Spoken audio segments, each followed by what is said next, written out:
चलिए, आज का जो सेशन है वो आपका अति महत्वपूर्ण है। और जो भी लोग लास्ट में जुड़े हैं तो उनके कंटेंट में सारा आपका जो है डाला हुआ है थ्योरी का क्लास का, तो वो जा कर के अपना देख ले, अच्छे से देखें और फिर जा कर के ऑब्जेक्टिव बनाएंगे, तब उनको ज़्यादा से ज़्यादा समझ में आएगा। ठीक है। बाकी जो लोग शुरुआत से हैं, कंटिन्यू हैं, तो अगर आपने कंटेंट वाला जो वीडियो नहीं देखा है थ्योरी का, तो अभी भी टाइम है, उसको देख लीजिए। मेन रूप से जो 1 to 5 वाले हैं वो हिस्ट्री, जो मॉडर्न हिस्ट्री का टॉपिक है सारा, और वो सारे लाइव सेशन में आपको दिख जाएगा, सारा रिकॉर्डेड है आपके ऐप में, तो वहाँ से भी आप लोग कर सकते हैं अच्छे से सारा टॉपिक वाइज। ठीक है। तो मैथ रीजनिंग प्रैक्टिस का चीज़ है, तो उसको आप बनाइए, और टोटल 15 टेस्ट उसमें डाल दिए गए हैं, तो 15 टेस्ट आप लोग दीजिए। ठीक है। और जो आपका इकोनॉमिक्स का है, तो इकोनॉमिक्स के लिए टेंशन नहीं लेना है आपको। 5 से 6 क्वेश्चन या मैक्सिमम 10 क्वेश्चन तक रहेंगे इकोनॉमिक्स के, और जितना हमने कराया उससे बाहर नहीं रहेगा। कोई भी सब्जेक्ट में भरोसा रखिए, जितना हमने करवाया उससे बाहर नहीं रहेगा। रही बात करेंट अफेयर्स का, तो करेंट अफेयर्स आप लोग को हमने बोला कि जो हमने पढ़ाया, जो हमने दिया PDF, उसको तो पढ़ ही लीजिए। अगर और भी टाइम मिलता है तो आप साथ साथ SPD का ज़रूर रखिए, या तो आप ऐप डाउनलोड कर लीजिए SPD के करंट अफेयर्स का, ऐप से आप लोग पढ़ लीजिए, या फिर आप मार्केट में बुक अवेलेबल रहता है, 60 से 70 रुपया में देता है, और 1 वर्ष का उसमें करंट अफेयर्स रहता है, तो उसको आप लोग देख सकते हैं। ठीक है। और एक बिहार स्पेशल का भी आता है, तो उसको भी आप जो है SPD वाला ले लीजिए, बिहार स्पेशल का। ठीक है। ऐसे हमने उसका सारा जो है 1 लाइनर आपको भेज दिया है, कंटेंट में डाला हुआ करंट अफेयर्स में। इतना काम कीजिए, अब लास्ट टाइम है, तो करंट अफेयर्स के जो 10 से 15 क्वेश्चन आपके एग्जाम में पूछे जाएंगे, वो आपके लिए महत्वपूर्ण भूमिका निभाएगा। ठीक है। बाद बाकी आप जो भी हिस्ट्री, ज्योग्राफी, पॉलिटी, इकोनॉमिक्स का सेक्शन है, तो उसमें टेंशन लेने की बात नहीं है। जितना हमने थ्योरी किया है उसको अच्छे से सुनिए, और जितना ऑब्जेक्टिव आपको बताया है या करवाया है, जो भी टेस्ट है उसको दीजिए। 110% सारे क्वेश्चन वहीं से आएंगे। चलिए, सबसे पहला क्वेश्चन, राष्ट्रीय कृषि अनुसंधान प्रबंधन जो एकेडमी है वो कहाँ पे स्थित है? तो वो आपका हैदराबाद में। कहाँ पे स्थित है? तो वो आपका हैदराबाद में स्थित है। जो कृषि से संबंधित अनुसंधान प्रबंधन अकादमी है, एकेडमी, वो आपका कहाँ पे स्थित है? कृषि अनुसंधान प्रबंधन, तो हैदराबाद। ठीक है। हैदराबाद, तेलंगाना, आपको पता ही होगा। ऑपरेशन फ्लड कार्यक्रम क्या चीज़ पे केंद्रित था? तो ऑपरेशन फ्लड, फ्लड मतलब ऐसे बाढ़ होता है, तो बाढ़ से मतलब वहाँ पे आप बाढ़ नहीं मार दीजिएगा। ठीक है। यहाँ पे जो ऑपरेशन फ्लड जो संबंधित है वो दुग्ध उत्पादन से है। श्वेत क्रांति भी आपका जो है, श्वेत क्रांति भी आपका जो है दुग्ध उत्पादन से ही है। डॉक्टर वर्गीज कुरियन, डॉक्टर वर्गीज कुरियन, जिन्होंने कि गुजरात में अमूल की स्थापना भी करवाई थी। ठीक है। तो ये ऑपरेशन फ्लड जो संबंधित है वो दुग्ध उत्पादन से है। और अभी वर्तमान में जो है भारत जो है वो दुग्ध उत्पादन में 1 नंबर पे आता है। भारत जो है वर्तमान में दुग्ध उत्पादन पे कितने नंबर पे है? तो 1 नंबर पे है। हाँ, डॉक्टर वर्गीज कुरियन। ठीक है। कुरियर नहीं, कुरियन, डॉक्टर वर्गीज कुरियन, कुरियर नहीं होता है, वर्गीज कुरियन। ठीक है। हाँ, भारत अभी दुग्ध उत्पादन में नंबर 1 पोजीशन पे आता है। ठीक है। निम्नलिखित में से कौन सी किस्म गेहूं की HYV? ठीक है। तो H हाइब्रिड कहने का मतलब है कि हाइब्रिड नहीं है, तो सोनालिका गेहूं का ही है।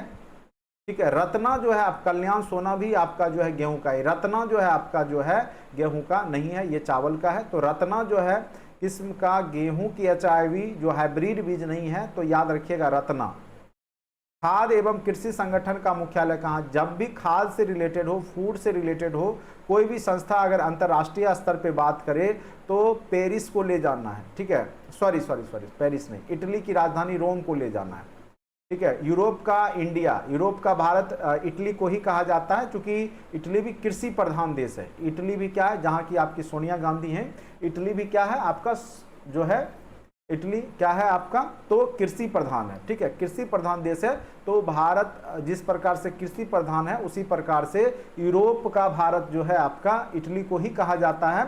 और जितने भी फूड से संबंधित जो अंतर्राष्ट्रीय स्तर पे संस्थान हैं वो आपके रोम में है। ठीक है। पेरिस नहीं मारिएगा, मिस्टेक से हमसे हो गया था, पेरिस। ठीक है। पेरिस नहीं है, रोम है, इटली की राजधानी है रोम। वहीं पे आपका खाद्य एवं कृषि से संगठन जो भी संस्था होगा खाद्य यानी जो भी खाद्य पदार्थ भोज्य पदार्थ है उससे रिलेटेड संस्था, अगर अंतर्राष्ट्रीय स्तर की बात करें तो आप लोग आंख बंद करके रोम में ले जाइएगा, इटली की राजधानी है रोम, ठीक है, याद रखिएगा।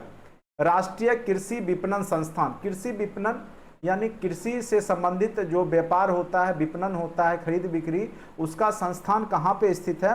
तो ये आपका कृषि विपणन केंद्र जो स्थित है वो राष्ट्रीय स्तर का जो संस्थान है वो आपके जयपुर में स्थित है। कहाँ पे स्थित है? तो कृषि विपणन केंद्र जो है आपका जयपुर में स्थित है। अति महत्वपूर्ण क्वेश्चन है। भारतीय कृषि में जुलाई से अक्टूबर नवंबर तक की अवधि को क्या कहते हैं? अब देखिए, आपको हमने बताया था, सिंपल सी बात है, जो आपका बरसात के सीजन में हो, ठीक है, तो यहाँ पे 3 प्रकार के फसल होते हैं। जैसे आपका रबी फसल हो गया, तो आप देखिएगा जो फसल ठंडा में होता है, ठीक है, खास करके इसको जो है मार्च अप्रैल में काटा जाएगा, तो वो जैसे दिसंबर जनवरी फरवरी ये सब में रहे तो रबी फसल होता है। तो यहाँ तो जुलाई से अक्टूबर है, तो इस तरह के फसल जो कहलाते हैं वो खरीफ फसल के अंतर्गत आते हैं, जो जुलाई से अक्टूबर नवंबर के बीच में होते हैं। खास करके आप इसमें देखिएगा मक्का होगा, चावल होगा, बाजरा होगा, ये सब फसल जो है खरीफ फसल के अंतर्गत आते हैं, ठीक है। ऐसे तो मक्का अब हर एक सीजन में बोया जाता है। चलिए, किसान क्रेडिट कार्ड योजना, केसीसी लोन बहुत लोग लेकर के जो है, खास करके जो गरीब किसान होते हैं उनके लिए केसीसी लोन की व्यवस्था की गई थी। तो कब से किया गया था? तो 1998 से किसान क्रेडिट कार्ड, यानी किसान को जो है सस्ते ब्याज दर पे लोन दिया जाता है, और लगभग आप मान के चलिए कि 50% इसका चांस रहता है कि आपको सरकार माफ भी कर देती है, ठीक है। तो इसलिए लोग जो किसान हैं वो आपको केसीसी लोन लेते हैं, लेकिन यह उन्हीं को मिलता है जिनके पास अपनी ज़मीनें हैं, अपनी खेत है, ठीक है, उन्हीं को किसान क्रेडिट कार्ड दिया जाता है। लेकिन अगर आप देखिएगा दुर्भाग्य से कि भारत जैसे देश है या बिहार में आपको मैक्सिमम जो किसान होते हैं वो बटाईदारी करते हैं, यानी दूसरे जो ज़मींदार से उससे ज़मीन लेकर के वो क्या करते हैं, उसमें खेती करते हैं और आधा बांट करके उनको देते हैं। तो यहाँ पे ना ही बटाईदार को कोई फ़ायदा होता है, यानी जो रियल किसान होते हैं उसको यहाँ पे केसीसी लोन मिलता भी नहीं है और फ़ायदा भी नहीं होता, ठीक है। भारत में प्रथम कृषि विश्वविद्यालय की स्थापना हुई थी। तो प्रथम जो कृषि विश्वविद्यालय की स्थापना हुई थी वो लुधियाना में हुआ था। ऐसे बिहार में भी आपका पूसा में जो है एग्रीकल्चर कॉलेज, उसकी स्थापना 1904 ईस्वी में ही हो गई थी, ठीक है। तो ये भी आपका जो है कृषि इंजीनियरिंग कॉलेज के रूप में जाना जाता है, आपका पूसा समस्तीपुर में है। चलिए, हरित क्रांति का संबंध किस फसल से है? तो हमने पिछले भी क्लास में बोला था, हरित क्रांति मेन रूप से ध्यान दिया गया। ये 3 जब ढंग से दिए गए खेत में और खेती हुई तो गेहूं का उत्पादन में अप्रत्याशित वृद्धि देखने को मिला, और भारत जो है अनाज के रूप में डिपेंडेंट हो गया, यानी किसी इंडिपेंडेंट हो गया, मतलब किसी अन्य देश से खरीदना नहीं पड़ा, ठीक है।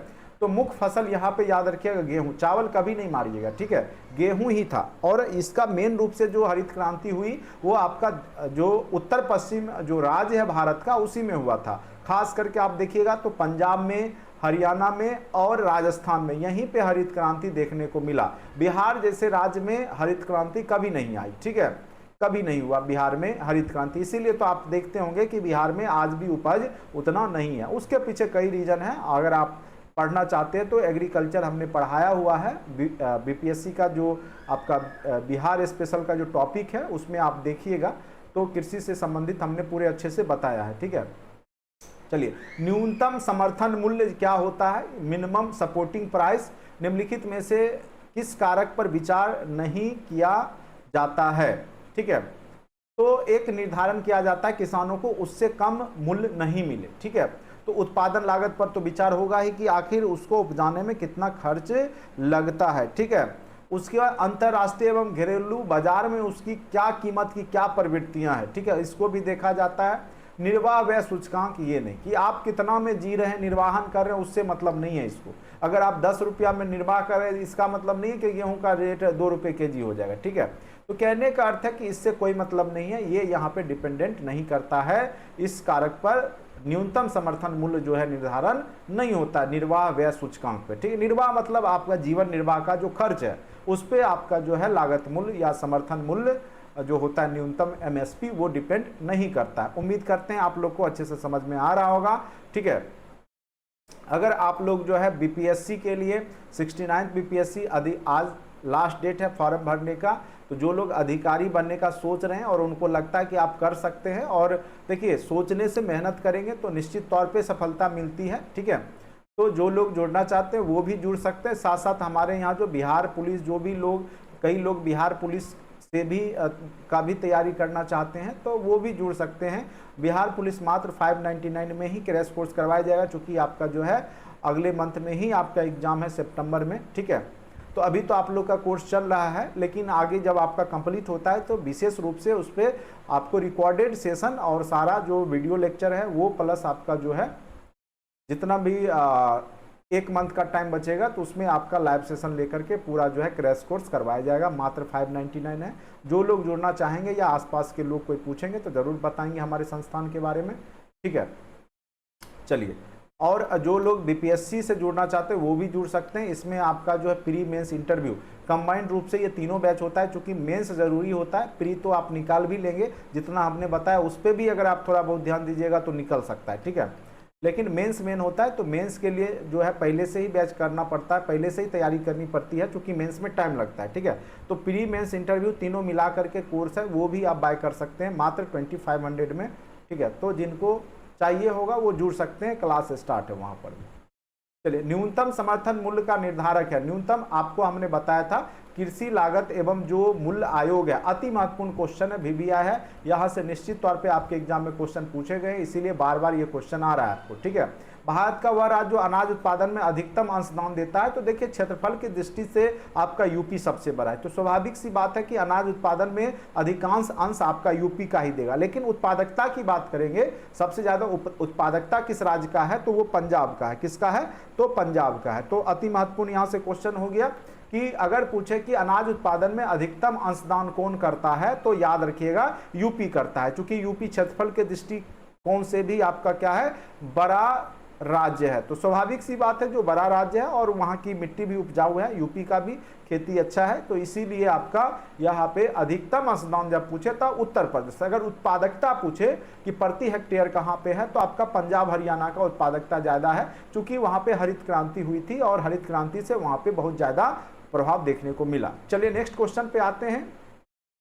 किस प्रकार के उत्पादन के लिए CACP का जो न्यूनतम समर्थन कीमत की सिफारिश करता है? औद्योगिक उत्पाद, कृषि उत्पाद, भेषज उत्पाद। अब पता नहीं ये क्या लिखा है, मुझे लग रहा है कुछ टाइपिंग मिस्टेक है यहाँ पे, लेकिन मेन रूप से जो आपका जो CACP जो न्यूनतम समर्थन मूल्य जो है वो आपके कृषि उत्पाद को ही दिए जाते हैं। कृषि उत्पाद में भी सब फसल का अभी फिलहाल नहीं दिया जाता है, लेकिन हो सकता है आने वाले समय में सभी फसल के लिए एक न्यूनतम। तो मेन रूप से हमारे यहाँ गेहूँ और चावल, इसका न्यूनतम, या जो आपका कुछ फसल है उसी को आपको यहाँ पे MSP सरकार के द्वारा जारी किया जाता है, बाद बाकी सभी फसल के लिए ये जारी नहीं किया जाता है। तो जो भी न्यूनतम समर्थन मूल्य है वो कृषि उत्पाद के लिए।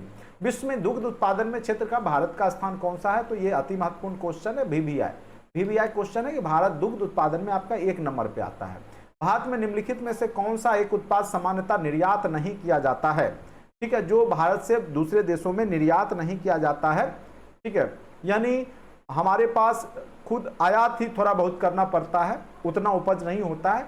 गेहूं नहीं होगा, चूंकि गेहूं का निर्यात हम करते हैं, और इधर भी आपने देखा होगा मिस्र वगैरह जो है भेजा गया था भारत की तरफ से, ठीक है। जो भी आपका मध्य एशियाई देश है वहाँ पे हम लोग, अफगानिस्तान वगैरह में या इराक ईरान में हम लोग गेहूँ सप्लाई करते हैं, चावल भी करते हैं, लेकिन दाल जो हम लोग सप्लाई नहीं करते, क्योंकि दाल जो है हमारे पास उतना ही होता है जितना में हम लोग खा पी लेते हैं, मतलब भारतीय लोग को पूरा हो जाता है। कुछ दाल समय पर कभी जब उपज नहीं होता है तो मंगाना भी पड़ जाता है, इसीलिए सामान्यतः निर्यात जो है आपका दाल का आपके देश से किसी अन्य देश में नहीं होता है। और दाल उत्पादन में 1 नंबर पे आपका मध्य प्रदेश आता है। दाल उत्पादन में कौन आता है, मध्य प्रदेश। और तेल जो उत्पादन में आपका राजस्थान आता है। तेल उत्पादन में 1 नंबर पे कौन आता है, राजस्थान आता है। अति महत्वपूर्ण क्वेश्चन है, निम्नलिखित में से किस वर्ष में कृषि क्षेत्र में वृद्धि की दर ऋणात्मक रही, मतलब वृद्धि दर बहुत कम रहा, मतलब माइनस में रहा, कृषि में वृद्धि ना के बराबर हुआ, तो वो कौन सा वर्ष था, तो 14-15 में आपका कृषि जो वृद्धि दर रहा तो बिल्कुल ऋणात्मक रहा।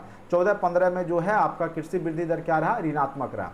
फसल उत्पादन में नाइट्रोजन, ये है आपका, ये भी हमने आपको करवा रखा था, इसे फिर से हो रहा है। ये नाइट्रोजन उपयोग क्षमता का वृद्धि की जाती है उर्वरक की मात्रा बार बार प्रयोग द्वारा। नाइट्रोजन अवरोधक, ये सब जगह जहां पे है ये नाइट्रोजन कर लीजिए, अवरोधक के प्रयोग द्वारा, नाइट्रोजन धीरे छोड़ने वाले उर्वरक के प्रयोग के द्वारा।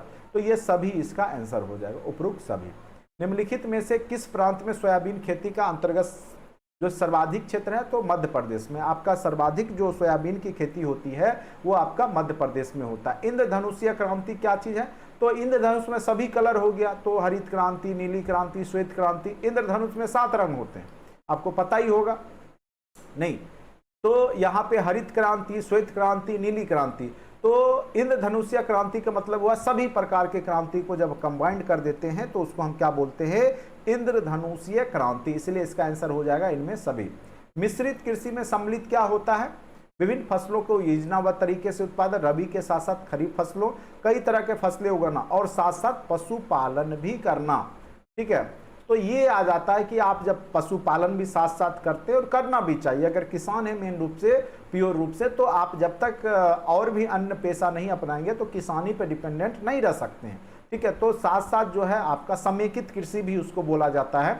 मिश्रित कृषि मतलब साथ साथ पशुपालन करना, मत्स्य पालन करना, शहद पालन करना, कुक्कुट पालन करना, तो ये सब मिश्रित कृषि का ही पार्ट होता है। यानी आपका जो है फसल के साथ साथ कई तरह के जो फसल है उसके साथ साथ जब आप पशुपालन, कुक्कुट पालन, मत्स्य पालन, शहद पालन, इन सब जो प्राइमरी सेक्टर के जो कह सकते हैं कि जो इनकम जनरेट करते हैं, तो ये सारे मिश्रित कृषि के ही पार्ट हो जाते हैं। चलिए, द्वितीय हरित क्रांति का संबंध किससे है, तो द्वितीय हरित अधिक उपज देने वाले बीजों से बिल्कुल नहीं, जैव प्रौद्योगिकी बिल्कुल नहीं, जैव प्रौद्योगिकी के प्रयोग से ये हो सकता है, चावल के उत्पादन से तो बिल्कुल नहीं। ठीक है, तो यहाँ पर जो है द्वितीय हरित क्रांति का क्या है कि आप ज़्यादा से ज़्यादा इनकम जनरेट कीजिए, लेकिन किसको बचाते हुए, भूमि को बचाते हुए। अब देखिए पंजाब हरियाणा में जब हरित क्रांति हुई तो वहाँ का जो सॉइल है, मिट्टी है, अब खराब हो चुका है। ठीक है, वहाँ पे लवण की मात्रा बढ़ चुकी है, उपज घट चुका है, उत्पादकता दिनों दिन स्थिर है या घट रहा है, वहाँ का जो जल लेवल घट गया, जो पानी का जो लेयर है वो घट गया, तो ये सब समस्याएं हुई। लेकिन द्वितीय हरित क्रांति में क्या कहा गया कि आप जैविक खाद का प्रयोग कीजिए, कम से कम जो है आपको खर्चा हो। ठीक है, वो सब पे ध्यान देना, इनकम आपको बढ़ाना है। तो यहाँ पर वो कैसे संभव होगा, तो जैव प्रौद्योगिकी के प्रयोग से। ठीक है, आप क्या कीजिएगा, जैविक खाद का प्रयोग कीजिएगा। ठीक है, उसके बाद जो है आप यूरिया के जगह क्या चीज़ का प्रयोग कीजिएगा, तो जो खेत में डालते हैं गोबर वगैरह या नीम कोटेड यूरिया वगैरह। ठीक है, तो ये सब पे विशेष ध्यान देना है। तो द्वितीय हरित क्रांति जो है, जो प्रथम हरित क्रांति में जो दोष आए, जो ड्रॉबैक हुआ, तो उसको दूर करते हुए जो कृषि के क्षेत्र में विकास करना, किसानों की आय को दोगुनी करना द्वितीय हरित क्रांति का लक्ष्य था। चलिए, अगर ये सब आपने नहीं पढ़ा है तो इकोनॉमिक्स में जाकर के, कंटेंट में जाकर के आप पढ़ सकते हैं। अगर आप आगे चल करके भविष्य में जो है प्रशासनिक सेवा में भी अगर आप तैयारी करना चाहते हैं, तब भी आप वो सब सारा वीडियो आप देखिए। और आपका जो है, आपका जो कोर्स है वो 1 ईयर का वैलिडिटी है, तो 1 ईयर तक आपको जो है ये सारा कुछ इसमें आपको दिखेगा। और जो भी हम वीडियो पढ़ाएंगे या अन्य कोर्स में भी आपको लाइव सेशन दिखता रहेगा, इसलिए घबराने की बात नहीं है। आप लोग जो जुड़े हैं उनको जो है हमने बहुत ही न्यूनतम कॉस्ट में आपको 1 ईयर का जो है प्लान दिया है। ठीक है, तो 1 ईयर में आप जो भी हमारे यहाँ क्लास होगा, ठीक है, तो लाइव सेशन आपको भी दिखेगा। ठीक है, खास करके जो भी कंपटीशन के एग्जाम है। ठीक है, तो अगर आप लोग अन्य एग्जाम का भी, कोई जरूरी नहीं है कि जितने लोग जुड़े हैं तो उनका जो बीपीएससी का जो टीचर में हो ही जाएगा। ठीक है, तो घबराना नहीं है, जिनका जहां होना होगा वहीं होगा, लेकिन आप लगातार मेहनत करते रहिएगा। ठीक है, लगातार मेहनत करने से ही आपको सब कुछ होगा। ठीक है, ये नहीं कि अब यहाँ पे बीपीएससी टीचर दिए फिर सो गए, निठा हो गए, तो उससे नहीं होगा आपका। ठीक है, आप लगातार कंटिन्यू रखेंगे और इस बार नहीं होगा, आपके पास 3 चांस दिया गया है, अगले बार होगा। ठीक है, लेकिन लगातार कंटिन्यू रहेंगे तब। फिर सो जाइएगा, फिर देखिए वैकेंसी अब हर एक साल आएगा, टीचर का वैकेंसी अब आपको बीपीएससी हर एक साल निकालेगी। ठीक है, क्योंकि सीट आपका भरने वाला नहीं है। इस बार भी अगर आपका 1,70,000 सीट है तो मुझे नहीं लगता कि 60,000 भी स्टूडेंट जो है वो क्राइटेरिया फुलफिल करेंगे। ठीक है, तो बाद में की सीट फिर खाली होगा और फिर आपका नेक्स्ट एग्जाम होगा, इतना जान लीजिए। ठीक है, तो इसीलिए पहले मैं बता देता हूं कि ये नहीं कि नहीं हुआ तो एकदम पूरा जो है हताश हो गए और बिल्कुल पढ़ना छोड़ दिए। पढ़ाई को जारी रखिएगा, कंटिन्यू रखिएगा। इस बार नहीं हुआ, फिर आप देखिएगा कि कुछ दिन बाद फिर बीपीएससी नेक्स्ट टाइम पे निकालेगा। निकालना तो निश्चित तौर पे, क्योंकि हमको पूरा यकीन है कि 1,70,000 लोग पास करने वाले नहीं हैं इसमें। चलिए, निम्नलिखित में से कौन सा सेब की मात्रा विशेष रूप से हिमाचल प्रदेश और जम्मू कश्मीर राज्य में उत्पादन में काफी वृद्धि का उल्लेख करता है? तो लाल क्रांति क्या चीज से संबंधित है? तो देखिए, गुलाबी क्रांति आपका प्याज से संबंधित है। गुलाबी क्रांति क्या चीज से संबंधित है? प्याज से संबंधित है। जबकि लाल क्रांति क्या चीज से संबंधित है? सेब से संबंधित है। ठीक है, तो सेब का उत्पादन हिमाचल प्रदेश और जम्मू कश्मीर ही है, इसीलिए यहाँ पे याद रखिएगा लाल क्रांति क्या चीज से संबंधित है? तो ये सेब के उत्पादन से, सेब फल। ठीक है, अगर पूछे गुलाबी, तो गुलाबी जो है प्याज, ठीक है, प्याज से संबंधित है आपका गुलाबी क्रांति। भारत में तंबाकू का सर्वाधिक उत्पादन करने वाला राज्य कौन सा है? तो आंध्र प्रदेश सर्वाधिक उत्पादन करता है। तंबाकू और अंडा सबसे ज्यादा आपको आंध्र प्रदेश में ही आपको होता है। ठीक है, तो ये याद रखिएगा, आंध्र प्रदेश में आपका तंबाकू। ठीक है, तंबाकू भारत में लाया किसने था? तो पुर्तगालियों ने लाया था। चलिए, सार्वजनिक वितरण प्रणाली का लक्ष्य क्या है? जो आप देखते होंगे पीडीएस सिस्टम जो होता है, गरीबों को अनाज सस्ते दामों पे दिया जाता है। तो वो क्यों होता है? तो गरीबों को खाद्य सुरक्षा के लिए दिया जाता है। खाद्य सुरक्षा ये खाद्य सुरक्षा का भी टॉपिक हमने पढ़ाया है, हो सकता है आप लोग में हमने नहीं दिया हो, लेकिन जो बीपीएससी का ये टॉपिक है और यहाँ से निश्चित तौर पे पीडीएस सिस्टम से क्वेश्चन पूछे जाते हैं। खाद्य सुरक्षा, ठीक है, तो गरीबों को खाद्य सुरक्षा उपलब्ध कराना, जमाखोरी कालाबाजारी रोकना, व्यापारियों द्वारा अधिक मूल्य लिए जाने से रोकना। तो यहाँ पे उपरोक्त सभी हो जाएगा। जब आप किसानों को या गरीब लोगों को सस्ते में अनाज उपलब्ध करा देंगे, तो स्वाभाविक सी बात है कि जो व्यापारी है उसको अधिक मूल्य पे नहीं बेच पाएंगे, या व्यापारी फिर जमाखोरी क्यों करेंगे? क्योंकि उसका कोई खरीदार ही नहीं रहेगा। तो ये सभी रोकने के लिए जो है जो आपका सार्वजनिक जन वितरण प्रणाली है, ठीक है, वो उसको लाया गया, पीडीएस सिस्टम को लाया गया। अगर इतिहास में देखिएगा तो सबसे पहले जो है मोहम्मद बिन तुगलक, ठीक है, ने, और उससे उसी टाइम पे जो है ये आपको जन वितरण प्रणाली देखने को मिला था सबसे पहले। ठीक है, चलिए एक सेकेंड,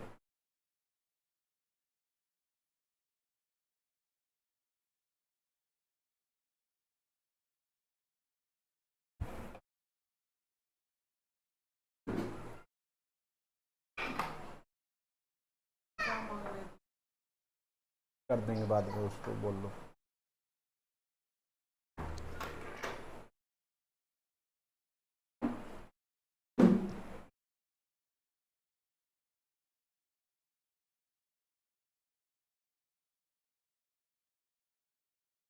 चलिए नेक्स्ट,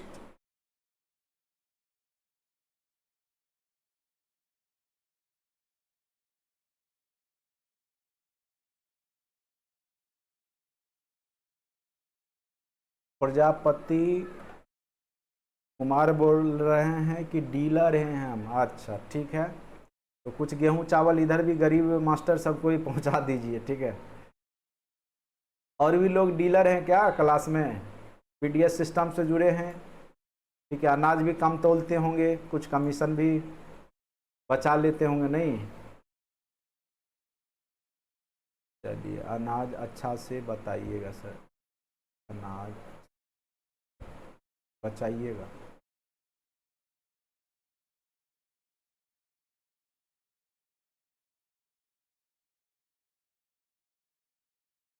चलिए, अच्छी बात है। तो उस समय क्या होता है कि अब तो डीलर ही जमाखोरी कालाबाजारी कर लेते हैं। ठीक है, वहाँ से लाते हैं कि जो भी है गरीब लोगों को कम अनाज देते हैं और बाद बाकी जो है उच्च दाम पे बेच लेते हैं, तो कालाबाजारी तो कर ही लेते हैं। लेकिन सरकार को भी पता है पहले से बहुत घटा है, क्योंकि अब जो है सारा जो है ऑनलाइन हो गया, सेंट्रलाइज हो गया है बहुत ज़्यादा, और धीरे धीरे जो है बहुत सारा कमेटी आया है, रिपोर्ट के अनुसार उसमें सुधार भी देखने को मिल रहा है। तो धीरे धीरे जो है पीडीएस सिस्टम जो है बहुत संतुलित हो जाएगा, जो थोड़ा बहुत बिहार वगैरह में कमी है वो भी दूर हो जाएगा। ठीक है, आने वाले समय में कमाई थोड़ा घटेगा डीलरों का। चलिए, वीटी कल्चर से आप क्या समझते हैं? तो वीटी कल्चर जो है मेन रूप से अंगूर की खेती से ही संबंधित होता है। तो वीटी कल्चर याद रखिएगा, वीटी कल्चर जो होता है, और वाइन जो बनता है आपका, जो शराब मदिरा, ठीक है, वो भी आपका अंगूर के रस से ही बनता है। ठीक है, तो वीटी कल्चर आपके अंगूर की खेती से संबंधित होता। चलिए नेक्स्ट क्वेश्चन पे आते हैं। निम्नलिखित में से कौन सी फसल जायद में मुख्यतः सिंचित क्षेत्रों में उपजाई जाती है?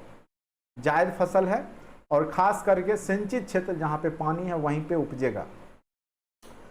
तो यहाँ पे जो मेन रूप से है वो है आपका जायद के रूप में। देखिए चावल और मिलेट जो होता है, बाजरा जो होता है, वो खास करके आपका जायद फसल नहीं होता है, ठीक है, खरीफ फसल में आता है। तो इसका जो एग्जैक्ट आंसर हो जाएगा मूंग और उड़द, जायद फसल में।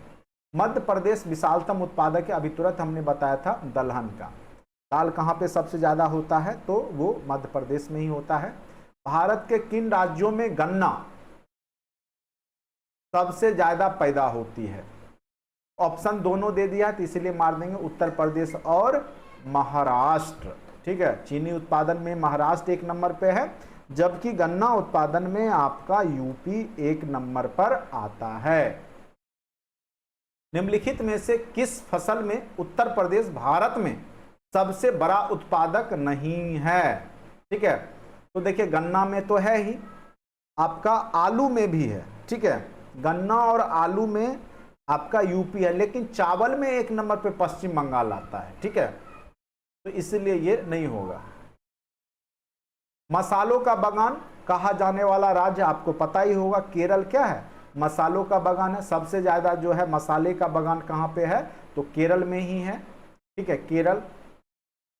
भारतीय कृषि का किसी महत्वपूर्ण स्तर तक यंत्रीकरण किस कारण से संभव नहीं है? छोटे जोत, किसानों की गरीबी, ट्रैक्टरों की कमी, ठीक है।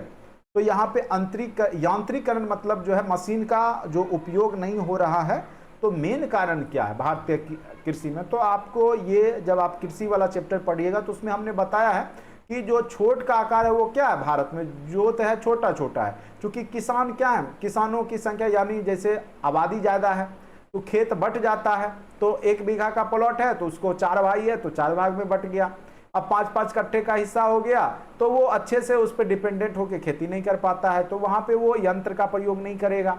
बड़े बड़े जो हार्वेस्टिंग मशीन है वो रास्ता नहीं है, खेत तक पहुंच नहीं पाते हैं, क्योंकि उसके आगे वाला आप मान के चले यहाँ पे पहुंचाना है तो ये रास्ता जो है यहाँ आगे से ब्लॉक हो गया, यहाँ तक जाएगा नहीं। तो बड़े यंत्र को जाने के लिए क्या चाहिए, रास्ता चाहिए, तो ये यहाँ पहुंचेगा ही नहीं। तो स्वाभाविक सी बात है, छोटे जोत का जो क्षेत्र है वो आपका यंत्रीकरण को प्रभावित करता है। निम्नलिखित में से कौन राष्ट्रीय खाद्य सुरक्षा मिशन में शामिल नहीं है? तो आपको पता होगा गेहूं दिया जाता है, चावल दिया जाता है, पीडीएस। कभी आप देखें तेल देते हुए तो तेल नहीं दिया जाता, तेल मतलब किरासन नहीं, तिलहन वाला तेल, जो सरसों तेल है, सोयाबीन तेल है, रिफाइन, ये सब दिया जाता है, नहीं दिया जाता है। तो यहाँ पे खाद्य सुरक्षा में आपका तिलहन शामिल नहीं है, याद रखिएगा। प्रत्येक वस्तु इंतजार कर सकती है लेकिन कृषि नहीं, उपयुक्त कथन किनका है? ठीक है, ये कृषि आपका इंतजार नहीं करती है, ये कथन पंडित जवाहरलाल नेहरू का है। एक मार्क जो होता है खास करके जो इको फ्रेंडली प्रोडक्ट होते हैं जिससे पर्यावरण को खतरा नहीं होता, ये आपका ईवीएस में भी पूछ सकता है। तो ये भारत में कब लागू किया गया, एक मार्क एक्ट जो है वो कब लागू किया गया भारत में? तो याद रखिएगा 1937 में, ठीक है। राष्ट्रीय कृषि अनुसंधान प्रबंधन अकादमी कहाँ पे स्थित है? देखिए अब क्वेश्चन ये फिर रिपीट हो रहा है, हैदराबाद में। भारतीय दलहन शोध संस्थान कहाँ पे स्थित है? दाल से संबंधित जो संस्थान है दलहन शोध संस्थान, वो कहाँ स्थित है? तो याद रखिएगा कानपुर में। कहाँ स्थित है? तो कानपुर में आपका दलहन शोध संस्थान स्थित है, ठीक है, कानपुर में। कानपुर है कहाँ? तो यूपी में। मौसम आधारित फसल बीमा योजना सर्वप्रथम लागू की गई थी, कहाँ पे लागू किया गया था? तो हरियाणा में मौसम आधारित फसल बीमा योजना। केंद्रीय उपोष्ण बागवानी संस्थान कहाँ स्थित है? बागवानी संस्थान उपोष्ण, और भारत उपोष्ण कटिबंध में पड़ता भी है, उष्ण कटिबंध उपोष्ण एक ही चीज है, ठीक है। तो बागवानी संस्थान कहाँ पर है? Question number 38। तो ये याद रखिएगा, जो आपका बागवानी संस्थान है, उपोष्ण बागवानी संस्थान, वो आपका लखनऊ में स्थित है। राष्ट्रीय कृषि वानिकी अनुसंधान, वन से रिलेटेड जो अनुसंधान है वो कहाँ स्थित है? तो झांसी में स्थित है। निम्नलिखित में से कौन सा देश दुनिया में गेहूं का सबसे बड़ा उत्पादक है? तो बगल का आपका पड़ोसी देश हो जाएगा कौन सा? चीन। चीन जो है आपका गेहूं में सबसे 1 नंबर उत्पादक, बड़ा है भी तो स्वाभाविक सी बात है ज्यादा होगा। एशिया का सबसे बड़ा थोक मसाला बाजार कहाँ स्थित है? अब देखिए एशिया का, तो इसका एग्जैक्ट आंसर क्या हो जाएगा? तो दिल्ली में। थोक का जो मसाला का सबसे बड़ा बाजार कहाँ स्थित है? तो दिल्ली में है। निम्नलिखित में से कौन सी भारत के उत्तरी राज्यों का एक रबी फसल है? चावल, जौ। तो जौ, बाजरा क्या होता है? खरीफ फसल होता है। चावल भी होता है। तो एक रबी फसल जब भी होगा तो गेहूं और जौ ही आएगा। तो इसलिए इसका आंसर क्या हो जाएगा? आपका जौ हो जाएगा। गेहूं और जौ क्या है? एक प्रकार का रबी फसल है। चावल और बाजरा क्या है? खरीफ फसल में आता है। अभी तुरंत हमने थोड़ा देर पहले चर्चा किया था। नेक्स्ट क्वेश्चन पे आते हैं। विगत एक दशक में भारत में किस एक निम्नलिखित फसल के लिए प्रयुक्त कुल पृष्ठभूमि लगभग एक जैसी बनी रही? और सबसे ज्यादा जो आपका भूमि का प्रयोग किया जाता है किसके खेती के लिए? तो चावल के लिए। तो अति महत्वपूर्ण क्वेश्चन है ये, ठीक है। तो इसका सबसे ज्यादा खेती आपका भारत में किसका होता है क्षेत्रफल में? तो चावल का ही होता है। अति महत्वपूर्ण क्वेश्चन है। कृषि एक ऐसा टॉपिक है कि इकोनॉमिक्स का भी होता है, ज्योग्राफी का भी होता है, इसीलिए बहुत सारे टॉपिक जो ज्योग्राफी के हैं वो इकोनॉमिक्स में भी पढ़ाए जाते हैं। दोनों का मिलता जुलता है, इसीलिए आप लोग बहुत सारा टॉपिक जो है कंबाइंड रूप से भी देख सकते हैं, कहीं कोई टेंशन। ये आपका ज्योग्राफी में भी काम आएगा, साथ साथ इकोनॉमिक्स में भी काम आता है, ठीक है। निम्नलिखित में से कौन सा उपाय कृषि संरचना को कृषि विकास के लिए प्रेरक बनाने हेतु अपनाया गया है? मध्यस्थों की समाप्ति, बिल्कुल सही। भू जो सुधार है, ठीक है, जो भूमि सुधार है वो हो गया। जोतों की हदबंदी, चकबंदी। तो हदबंदी और चकबंदी आप लोग सुनते होंगे, 1960 के दशक में ही आ गया था चकबंदी और हदबंदी। हदबंदी मतलब कि एक किसान के पास जैसे 5 बीघा से एक व्यक्ति के पास ज्यादा नहीं हो सकता। चकबंदी अगर मान के चलिए आपका 2 कट्ठा इधर है, 2 कट्ठा उधर है, 2 कट्ठा कहीं और है, 5 कट्ठा कहीं और है, तो आपको एक जगह जो है कितना हो गया? 2 2 4 2 6 5 11 कट्ठा, तो आपको एक जगह दे दिया जाएगा। और आपका जो 2 कट्ठा सब जगह, जैसे मान के 5 वाले की जगह यहाँ पे 11 दे दिया गया, ये सब फिर यहाँ वाले किसान को दे दिया जाएगा, ठीक है। तो चकबंदी से क्या होगा कि आपका जोत बड़ा हो जाएगा, लेकिन ऐसा आज तक पॉसिबल हो नहीं पाया ढंग से, ठीक है। तो वर्ष भर बोई जाने वाली फसल कौन सी है? जो वर्ष भर बोई जाने वाली फसल कौन सी है? तो आपको अभी थोड़ा देर पहले भी हमने चर्चा किया था, मक्का है, जो अब सालों भर आपका होता है। हर एक फसल, रबी, खरीफ, जो जायद, सब में आपका मक्का हो जाता है। भारतीय जो सब्जी का शोध संस्थान कहाँ पे स्थित है? तो भारतीय जो सब्जी शोध संस्थान है मेन रूप से वो आपका कहाँ स्थित है? तो वाराणसी में है, ठीक है, वाराणसी में है आपका। अभी बिहार भी जो है बहुत सारी योजनाओं के माध्यम से सब्जी उत्पादन में सेकेंड स्थान पे आया है। फर्स्ट स्थान पे पश्चिम बंगाल का आता है, ठीक है। तो आपका जो है सेकेंड स्थान है सब्जी उत्पादन में भी। और हर एक थाली में बिहार का व्यंजन से रिलेटेड एक जो है योजना भी लाई गई थी बिहार सरकार के द्वारा, ठीक है। दुग्ध उत्पादन को बढ़ाने के लिए भारत सरकार ने कौन सी क्रांति शुरुआत की थी? तो श्वेत क्रांति। क्या चीज से संबंधित है? तो दुग्ध उत्पादन से, हरित क्रांति गेहूं उत्पादन से, नीली क्रांति आपके जो फिशरीज है, मछली से संबंधित, जो आपका समुद्री जो भी प्रोडक्ट है उससे संबंधित होता है नीली क्रांति, ठीक है। तो उम्मीद करते हैं यहां तक आपको समझ में अच्छे से आ रहा होगा, कोई दिक्कत नहीं होगा।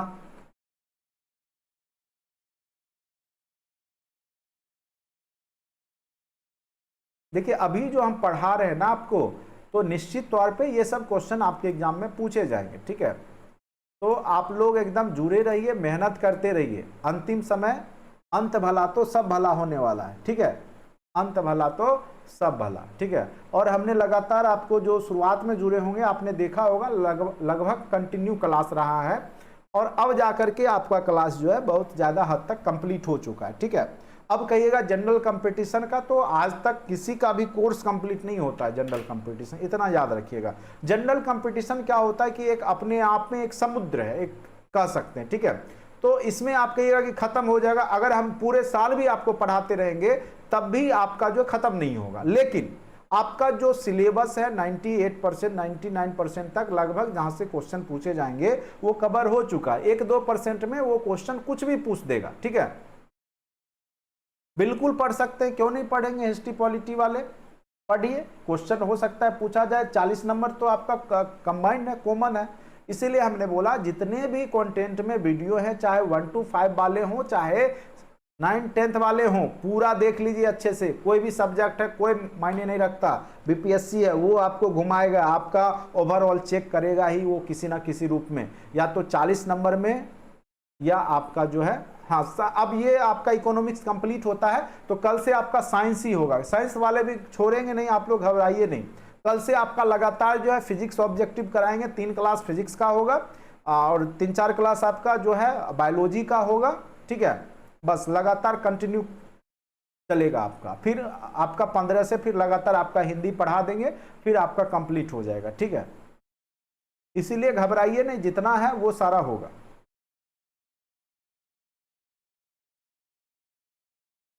अरे जो आप लोग पढ़े हुए तो आपको क्या टेंशन है, बीपीएससी घुमाए चाहे कुछ भी हो, ठीक है।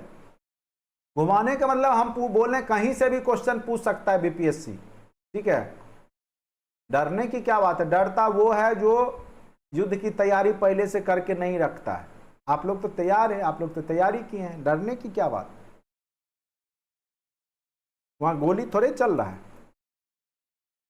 जाइए आराम से बनाइए, मेहनत किए हुए रिजल्ट बनेगा। बाकी ऊपर वाले पे भरोसा जरूर कीजिए, ठीक है। और भगवान का नाम लेके पहुंचिए, सब तो ऊपर वाले के ही हाथ में है। आप मेहनत ही कर सकते हैं, फल देने का काम तो जो है आपका जो डेस्टिनी जो भी भविष्य में होने वाला होगा वही होगा। बाकी हम लोग आप लोग कर्म कर सकते हैं, इसीलिए कर्म में अगर कमी नहीं हुआ है तो रिजल्ट निश्चित तौर पे होगा। अगर कर्म में कमी है या कोई कारण है तो कुछ भी हो सकता है, कोई चीज़ का गारंटी तो होता नहीं है भविष्य का, ठीक है। मेहनत करते रहिए, बाकी जो होगा देखा जाएगा। और क्या, भारत में सहकारिता आंदोलन निम्नलिखित में से, अब जो मास्टर है वही उसी का जीवन कटेगा इस धरती पे, क्या जो बीपीएससी पास करेगा वही जीवन काटेगा इस बिहार में, कि सभी लोग काटना है, ठीक है।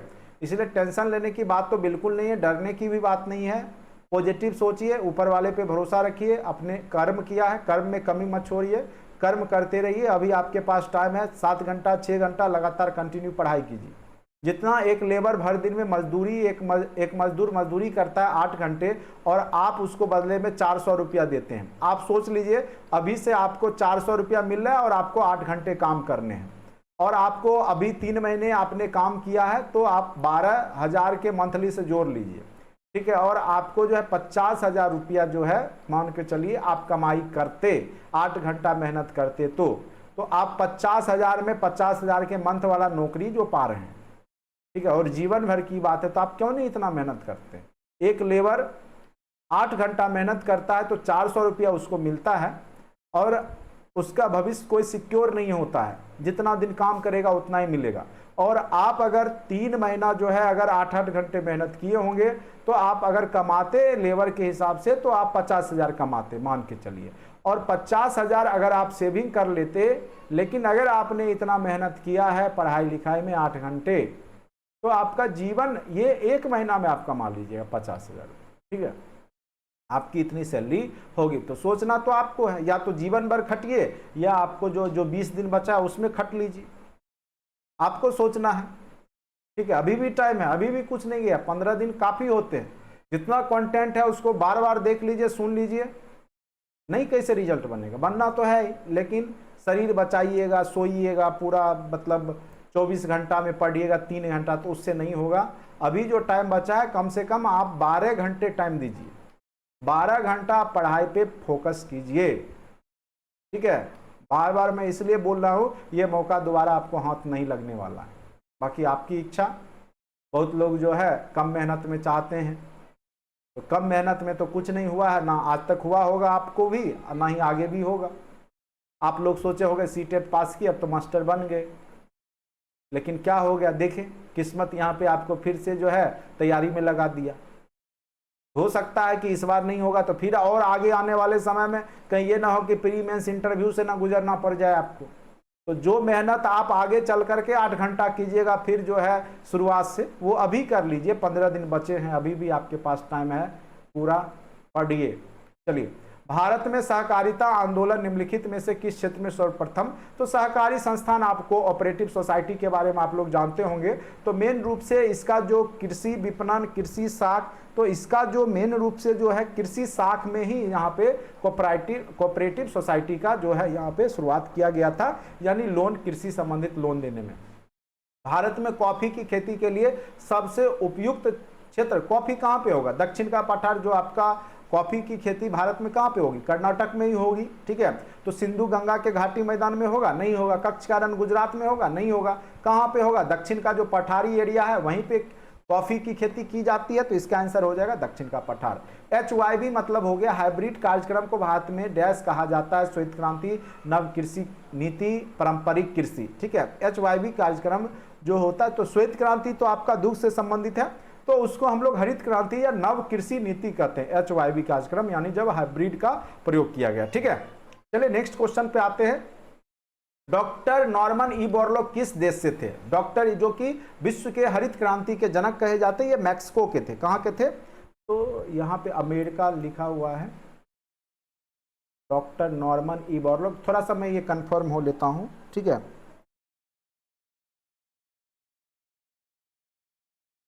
अगर आप लोग को पता होगा तो बताइए।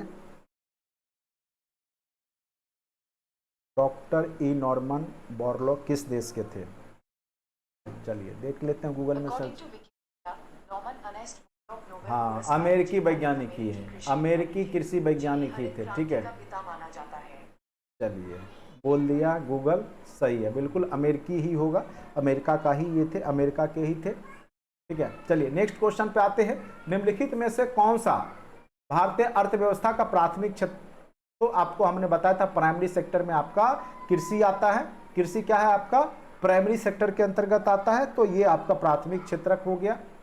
निम्नलिखित में से किस एक राज्य में पटसन की खेती सार्थक रूप से नहीं की जाती है? पटसन जब भी होगा तो मेन रूप से कहाँ होगा? पश्चिम बंगाल में होगा, ठीक है। और आपका जो है बांग्लादेश के साइड में आपका जो है पटसन की खेती होती है, लेकिन देखिए ये उधर ही पड़ता है तो ये साइड में हो सकता है, लेकिन आंध्र प्रदेश में आपका पटसन की खेती नहीं होती है, याद रखिएगा। पटसन की खेती सार्थक रूप से जो है आंध्र प्रदेश में नहीं होगी। मक्का और तंबाकू ये आपका आंध्र प्रदेश में सबसे ज्यादा होता है। मुद्रास्फीति से बाजार की वस्तुएं, तो मुद्रास्फीति क्या हो गया?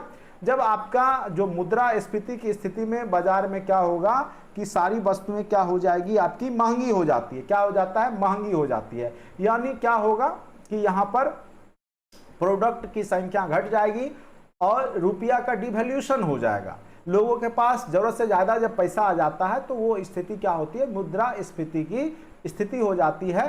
तो उस स्थिति में महंगाई बढ़ जाती है, ठीक है, महंगा हो जाता है और जो मनी का फ्लो होता है वो बढ़ जाता है। तो मुद्रास्फीति में बाजार में क्या होगा? मुद्रास्फीति में महंगी हो जाती है। अब देखिए बैंकिंग से जुड़े हुए टर्म हैं, इसको आप लोग अच्छे से समझिएगा, ठीक है। अगर अभी तक आपने वीडियो नहीं देखा है तो आप जाकर के वीडियो को भी, बैंकिंग वाला भी हमने अच्छे से करवा रखा है, उसको भी देखिए। घाटे के वित्त व्यवस्था व्यय और राजस्व का अंतर अतिरिक्त कागजी मुद्रा छापकर पाते। इस युक्ति का उद्देश्य आर्थिक विकास है, परंतु यदि यह विफल हो गई तो कौन सी स्थिति होगी? अगर आपको, अगर मान के चलिए अगर पूरे देश में सब लोग को 1-1 करोड़ रुपया बांट दिया जाए, 1-1 करोड़ रुपया बांट दिया जाए सभी व्यक्तियों को, तो आपको क्या लगता है कि सभी व्यक्ति अमीर हो जाएंगे और सबको सब कुछ मुहैया हो जाएगा? नहीं होगा। क्यों नहीं होगा? क्योंकि सबके पास पैसा आ जाएगा। तो यहां पर क्या होगा? महंगाई बढ़ जाएगी। क्योंकि अगर कोई जमीन उस समय 10 लाख में बिक रहा होगा तो अब 1 करोड़ सबके पास है, तो ये जमीन का रेट अब हो जाएगा 2 करोड़ रुपया। तो चूंकि 2 करोड़, जो 10 लाख का जमीन था अब क्या हो जाएगा? 2 करोड़। चूंकि 1 करोड़ तो सबके पास है तो कोई भी ले लेगा, ठीक है। तो इस स्थिति में क्या होगी? मुद्रास्फीति होगा, रुपया का डिवैल्यूएशन हो जाएगा, ठीक है। पाकिस्तान ऐसा कई बार कर चुका है। जब उसके देश में रुपया की कमी होती है वो छाप देता है, खूब जितना मन करे छाप देता है। कुछ भारत में भी छाप के भेज देता है भारतीय करेंसी को, भारत के भी इकोनॉमी को खराब करने के लिए। इसीलिए तो आपको नोटबंदी किया गया, चूंकि पाकिस्तान प्रायोजित जो कश्मीर बहुत सारा जो पार्ट है तो उसमें जो है आतंकवादियों को भारतीय मुद्रा में छाप करके पाकिस्तान वहां से पैसा जो है भेज देता था।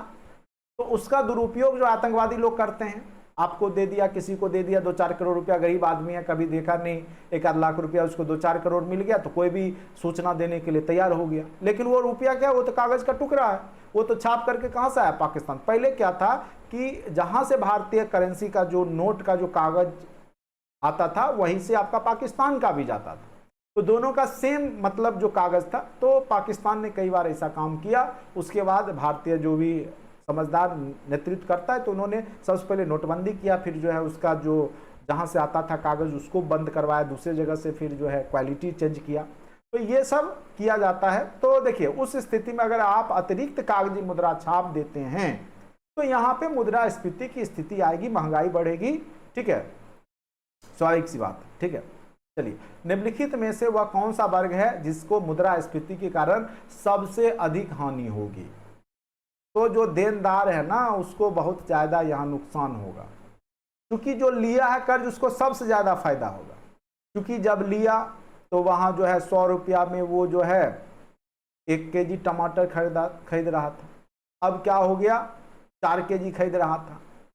ठीक है, और रिटर्न किया तो उस समय 200 में जो है आपका 1 केजी आ रहा है, मान के चलिए।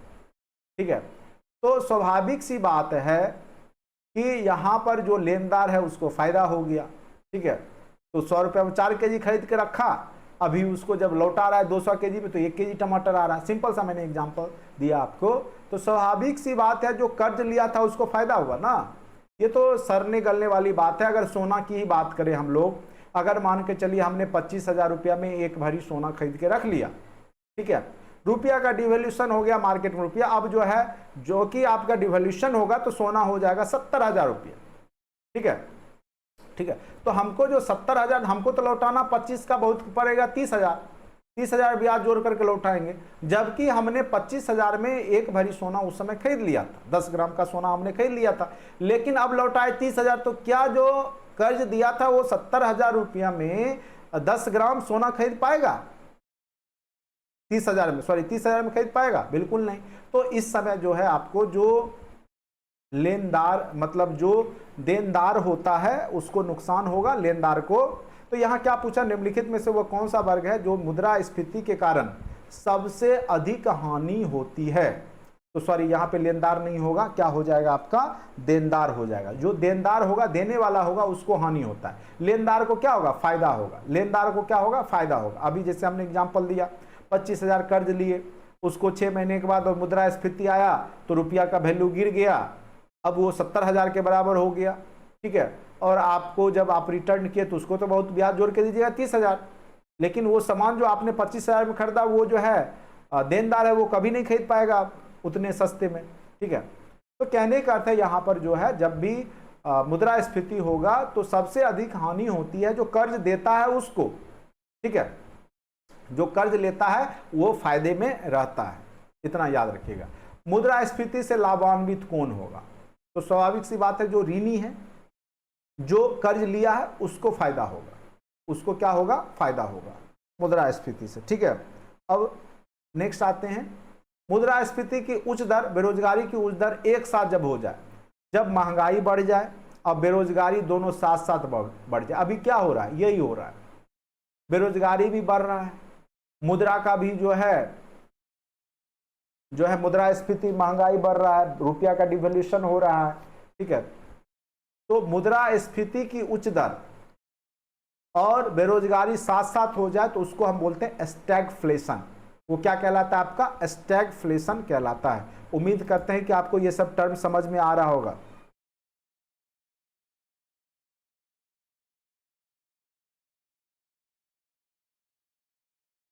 उम्मीद करते हैं कि आपको ये सब टर्म समझ में आ रहा होगा।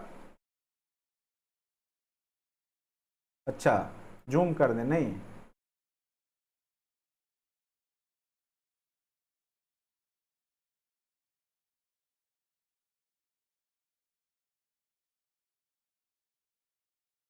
नेक्स्ट क्वेश्चन पे आते हैं। नेक्स्ट क्वेश्चन क्या है?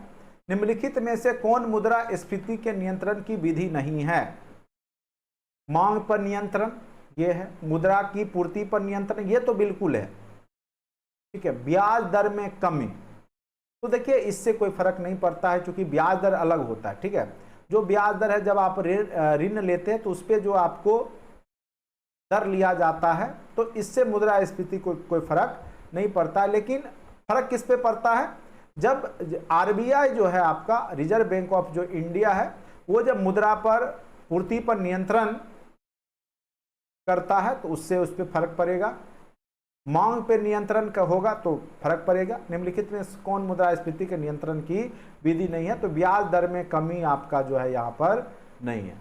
देखिए, एक होता है ब्याज दर, एक होता है बैंक रेट। तो बैंक रेट, यहाँ पे बैंक रेट जो होता है आपका वो अलग होता है और ब्याज दर अलग होता है। ठीक है, जिस दर पे हम लोग आप लोग बैंक से जब उधार लेते वो ब्याज दर होता है, तो इससे कोई फर्क नहीं पड़ता है आपको मुद्रास्फीति पे। लेकिन बैंक रेट, रिवर्स रेपो दर, ठीक है, SLR, CRR, ये सब आपने पढ़ा होगा, term cash reserve ratio, statutory liquidity ratio, ठीक है, MSF, तो ये सब का जो है फर्क पड़ता है, ये सब कंट्रोलिंग किया जाता है। CRR कैश रिजर्व रेशियो जो होता है 4% निर्धारित रहता है। रेपो दर, रिवर्स रेपो दर, ये सब अगर आपको टर्म को समझना है तो आप कंटेंट में जाइए, बैंकिंग टर्म को हमने अच्छे से समझाया है, उसको आप लोग पढ़ लीजिए, आपको सब समझ में आ जाएगा कि रेपो दर क्या होता है, रिवर्स रेपो दर क्या होता है, ठीक है, CRR क्या होता है, कैश रिजर्व रेशियो, SLR क्या होता है, MSF क्या होता है, ये सब टर्म आपका यूज होता है बैंकिंग टर्म में, ठीक है। तो ये सब नियंत्रण से मुद्रास्फीति नियंत्रण होता है, लेकिन ब्याज दर क्या होता है इससे कोई फर्क नहीं पड़ेगा। भारत में मुद्रास्फीति मापी जाती है, तो यहाँ पर जो भारत में मुद्रास्फीति मापी जाती है वो थोक मूल्य सूचकांक पर मापी जाती है। मुद्रास्फीति की शून्य दर उस वर्ष में अवश्य मानी जाती है जब वर्ष के प्रत्येक सप्ताह में मुद्रास्फीति की वार्षिक दर शून्य हो, वर्ष के प्रत्येक सप्ताह में मुद्रास्फीति की वार्षिक दर घटती जाए, वर्ष में मुद्रास्फीति की दर बढ़े भी और घटे भी। तो इसका एग्जैक्ट आंसर होगा कि जब प्रत्येक सप्ताह में जब मुद्रास्फीति की दर शून्य होगा तो वो पूरे वर्ष में शून्य ही माना जाएगा, ठीक है। मुद्रास्फीति किस कारण से होता है? उत्पाद में ह्रास, मुद्रा पूर्ति में वृद्धि, तो ये हो जाएगा उत्पादन में ह्रास। स्वाभाविक सी बात है, जब आपके पास ज्यादा पैसा होगा और उत्पादन नहीं होगा, जैसे टमाटर का ही केस ले लेते हैं, आपके पास पैसा है 200 रुपया, तब तो 1 केजी टमाटर लेते हैं, ठीक है। तो स्वाभाविक से अब मुद्रा पूर्ति में वृद्धि हो गई और उत्पादन आपका हुआ नहीं, जैसे टमाटर है उत्पादन हो नहीं रहा, तो आप 200 रुपया केजी में भी ले रहे हैं। अगर आज से चले जाए 20 साल पहले, क्या 200 रुपया में टमाटर केजी बिकता तो कोई खरीदता आदमी? अब अंबानी के घर को छोड़ के कोई नहीं खरीदता, ठीक है। तो यह स्थिति तब होगी जब आपके पास पैसा है, ठीक है, लेकिन उत्पादन नहीं होगा, तभी आप 200 रुपये केजी, नहीं तो आपको 20 रुपया केजी भी अगर 1868 में चले जाइए तो आपको 20 रुपया तो आप कमा ही रहे हैं, प्रत्येक व्यक्ति प्रत्येक साल में 20 रुपया कमा ही रहा, तो क्या 20 रुपया का टमाटर खरीद के खा जाएगा? नहीं खाएगा ना। तो स्वाभाविक सी बात है कि जब मुद्रा पूर्ति में वृद्धि हो जाएगी और उत्पादन में ह्रास होगा तो वो स्थिति में मुद्रास्फीति होगी, ये इसका एग्जैक्ट आंसर होगा, ठीक है। अवमूल्यन का उद्देश्य होता है, अवमूल्यन डिवैल्यूएशन कर देना, निर्यात को हतोत्साहित करना।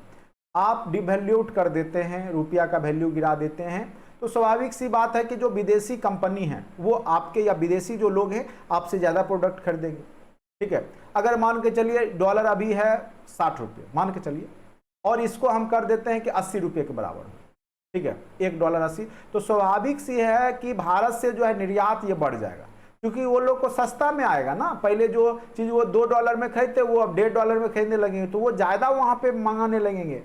तो अवमूल्यन का मेन उद्देश्य क्या होता है? तो निर्यात को प्रोत्साहित करना होता है।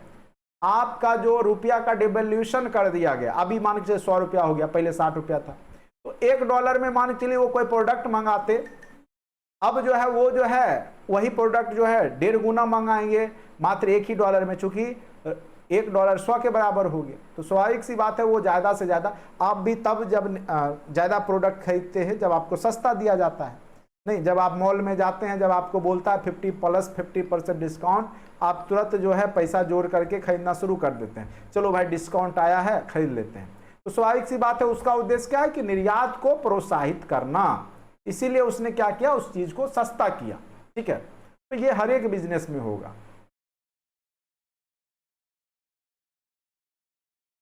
भारतीय मुद्रा को पूर्ण परिवर्तनीय बनाया गया है तो 93-94 के केंद्रीय बजट में, ठीक है। गिल्ट एड जो बाजार है किससे संबंधित है? तो ये सरकारी प्रतिभूति जो होते हैं, गवर्नमेंट का जो आपका क्या बोलते हैं प्रतिभूति, ठीक है, स्टाम्प पेपर वगैरह जो होता है ना, वो उससे संबंधित होता है। निम्नलिखित में से कौन सा बैंक भारत का केंद्रीय बैंक है? रिजर्व बैंक ऑफ इंडिया, आपको पता ही होगा, RBI, जो आपका भारत शासन अधिनियम 1935 के तहत ही बनाया गया था। याद कीजिए 1 अप्रैल 1935 को आरबीआई का गठन किया गया था, रिजर्व बैंक ऑफ इंडिया। यह फादर्स ऑफ ऑल बैंक है, यानी सब बैंक का पिता है ये। बैंकर्स बैंक भी कहा जाता है, ठीक है। अंतिम ऋणदाता भी यही है। अगर आप बैंक के पास जाते हैं और उसके पास पैसा नहीं रहता है तो वो किससे मांगता है? तो आरबीआई कहता है भाई दो, हमको जो है ऋण पे लगाना है, बाद में हम तुमको दे देंगे। तो अंतिम जो ऋणदाता भी होता है रिजर्व बैंक ऑफ इंडिया ही होता है। बैंकर्स बैंक भी आपका होता है, सेंट्रल बैंक जो केंद्रीय बैंक है वो भी आपका रिजर्व बैंक ऑफ इंडिया ही होता है। तो ये याद रखिएगा। रिजर्व बैंक ऑफ इंडिया का मुख्यालय कहाँ पे स्थित है? तो इसका जो मुख्यालय ऐसे सभी शहरों में है, लेकिन मेन मुख्यालय अगर बात किया जाए तो मेन मुख्यालय जो है इसका मुंबई में है। मेन मुख्यालय जो है इसका मुंबई में। ऐसे आपका जो इसका जो क्या बोलते हैं सब पार्ट हर एक जगह रहता है, हर एक जगह मतलब मेन शहर में रहता है। तो लेकिन अगर मेन मुख्यालय की बात करें तो आरबीआई का मुख्यालय, ऐसे भी आपका इकोनॉमी जो सिटी है आपका पूरे देश में, वो आर्थिक रूप से जो कह सकते शहर है वो आपका मुंबई ही है। भारतीय रिजर्व बैंक की लेखा वर्ष कब से कब तक है? मार्च क्लोजिंग का नाम सुने होंगे, तो स्वाभाविक सी बात है अप्रैल से क्या हो जाएगा? मार्च हो जाएगा। क्या हो जाएगा आपका? सॉरी, ये आपका जुलाई से जून चलता है। ये आपका जुलाई से जून चलता है रिजर्व बैंक का। ये अप्रैल से मार्च अन्य बैंक का जो होता है वो चलता है, ठीक है। जुलाई से जून याद रखिएगा। जुलाई से 1 जुलाई से लेकर के जो भी है 31 जून तक ये चलता होगा, ठीक है। तो जुलाई से जून याद रखिएगा जब रिजर्व बैंक का पूछे तब। बाद बाकी बैंक का तो आपका रिजर्व बैंक के नोट निर्गमन विभाग के पास हर समय कम से कम कितने मूल्य का सोना होना चाहिए? ठीक है, सोना रहेगा तभी वो नोट निर्गमन करेगा। तो कम से कम कितने का सोना होना चाहिए? तो 115 करोड़ रुपया का सोना उसके पास होना चाहिए। इंपीरियल बैंक की स्थापना किस वर्ष की गई थी? और आगे चल करके इंपीरियल बैंक ही क्या बन जाता है आपका? स्टेट बैंक ऑफ इंडिया बन जाता है। तो इंपीरियल बैंक की जो स्थापना की गई थी वो 1921 ईस्वी में ही किया गया था, ठीक है। जो भी प्रेसिडेंसी बैंक है वो तीनों को मिला करके, बम्बई प्रेसिडेंसी हो गया, कलकत्ता प्रेसिडेंसी हो गया, मद्रास, सबको मिला के इंपीरियल बनाएगा। फिर आगे चल करके इंपीरियल बैंक ही एसबीआई बनता है 1955 ईस्वी में। अगर पूछे कि एसबीआई का पुराना नाम क्या है, तो इंपीरियल बैंक नाम था, ठीक है। अति महत्वपूर्ण है। निम्नलिखित में से एक भारतीय मौद्रिक नीति के बारे में निर्णय लेता है। तो स्वाभाविक सी बात है कि जो आपका भारत का रिजर्व बैंक है वही मौद्रिक नीति तैयार करता है। तो भारतीय मौद्रिक नीति को जो बनाता है वो कौन सा बनाता है? तो भारतीय reserve bank, reserve bank of India. Madhya Pradesh में करेंसी प्रिंटिंग प्रेस कहाँ है? तो जो करेंसी, तो आपको पता होगा ये कहाँ पे है? तो देवास में। कहाँ पे है? तो देवास में। अच्छा, ये बताइए कि भारतीय करेंसी नोटों के पीछे कितने, ठीक है, कितनी भाषाएं मुद्रित होती है? ठीक है, नोट के पीछे पिछले भाग में कितने भाषा में वो नोट का जो भी वैल्यू है वो लिखा रहता है? जरा आप लोग बताइए तो। बिल्कुल 15 भाषा में रहता है, ठीक है। 15 भाषा में आपको लिखा रहेगा। अगर आप लोगों ने अभी तक बैंकिंग वाले सारे कंटेंट को नहीं पढ़ा है तो इकोनॉमिक्स का कंटेंट में जाइए, सोशल साइंस वाले टॉपिक में फर्स्ट फोल्डर में ही कंटेंट में होगा, इकोनॉमिक्स में जाइए, उसको अच्छे से देखिए। सारे टॉपिक को हमने अच्छे से कवर कर रखा है। हाँ, दिक्कत उन्हीं को होगी एग्जाम में जो हम पे भरोसा नहीं किए और उन्होंने पूरा कंटेंट को देखा नहीं, उनको निश्चित तौर पे दिक्कत होगी, इसमें कोई शक नहीं है। लेकिन जिन्होंने भरोसा किया, जिन्होंने कंटेंट पूरा पढ़ा है मेरा, तो उनको कहीं कोई दिक्कत नहीं होने वाला है। और वो लोग जो है बहुत मज़े से बनाने वाले हैं, मज़े से एकदम, बिल्कुल टेंशन नहीं होगा। अब देखिएगा एग्जाम का तो अब ज़्यादा दिन बचा नहीं है। चलिए, राष्ट्रीयकरण से पहले भारतीय स्टेट बैंक का, अब वही क्वेश्चन पूछ दिया, राष्ट्रीयकरण से पहले जो है इसका क्या नाम था? अभी तुरंत हमने चर्चा किया, इंपीरियल बैंक ऑफ इंडिया। भारतीय स्टेट बैंक की स्थापना अभी तुरंत हमने चर्चा किया 1955 ईस्वी में हुआ, एसबीआई 1955। भारत का सबसे बड़ा व्यापारिक बैंक कौन सा? व्यापारिक बोल रहा है तो ये याद रखिएगा, जो भारत का सबसे बड़ा व्यापारिक बैंक में भी आपका कौन सा है? वाणिज्यिक या व्यापारिक बैंक आपका एसबीआई ही है, ठीक है। भारतीय स्टेट बैंक का मुख्यालय कहाँ है? तो मैक्सिमम का मुख्यालय आपका बम्बई है, ऐसे सबका नहीं है, लेकिन स्टेट बैंक और आरबीआई का मुख्यालय बम्बई ही है, याद रखिएगा। यूको बैंक का कलकत्ता में है। निम्नलिखित में से कौन सा राष्ट्रीयकृत बैंक नहीं है? यूनाइटेड बैंक ऑफ इंडिया, भारतीय state bank, Punjab national bank. तो यहाँ पे जो एग्जैक्ट आंसर होगा, अरे ये सब जो है वो राष्ट्रीयकृत तो है ही, नेशनलाइज्ड बैंक है।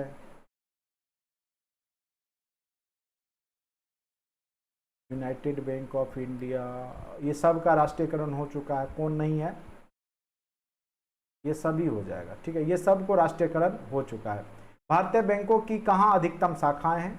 किस देश में सबसे ज़्यादा जो है वो है शाखा है? यूके में, यूनाइटेड किंगडम में सबसे ज़्यादा जो भारतीय बैंक की शाखाएं हैं, ठीक है।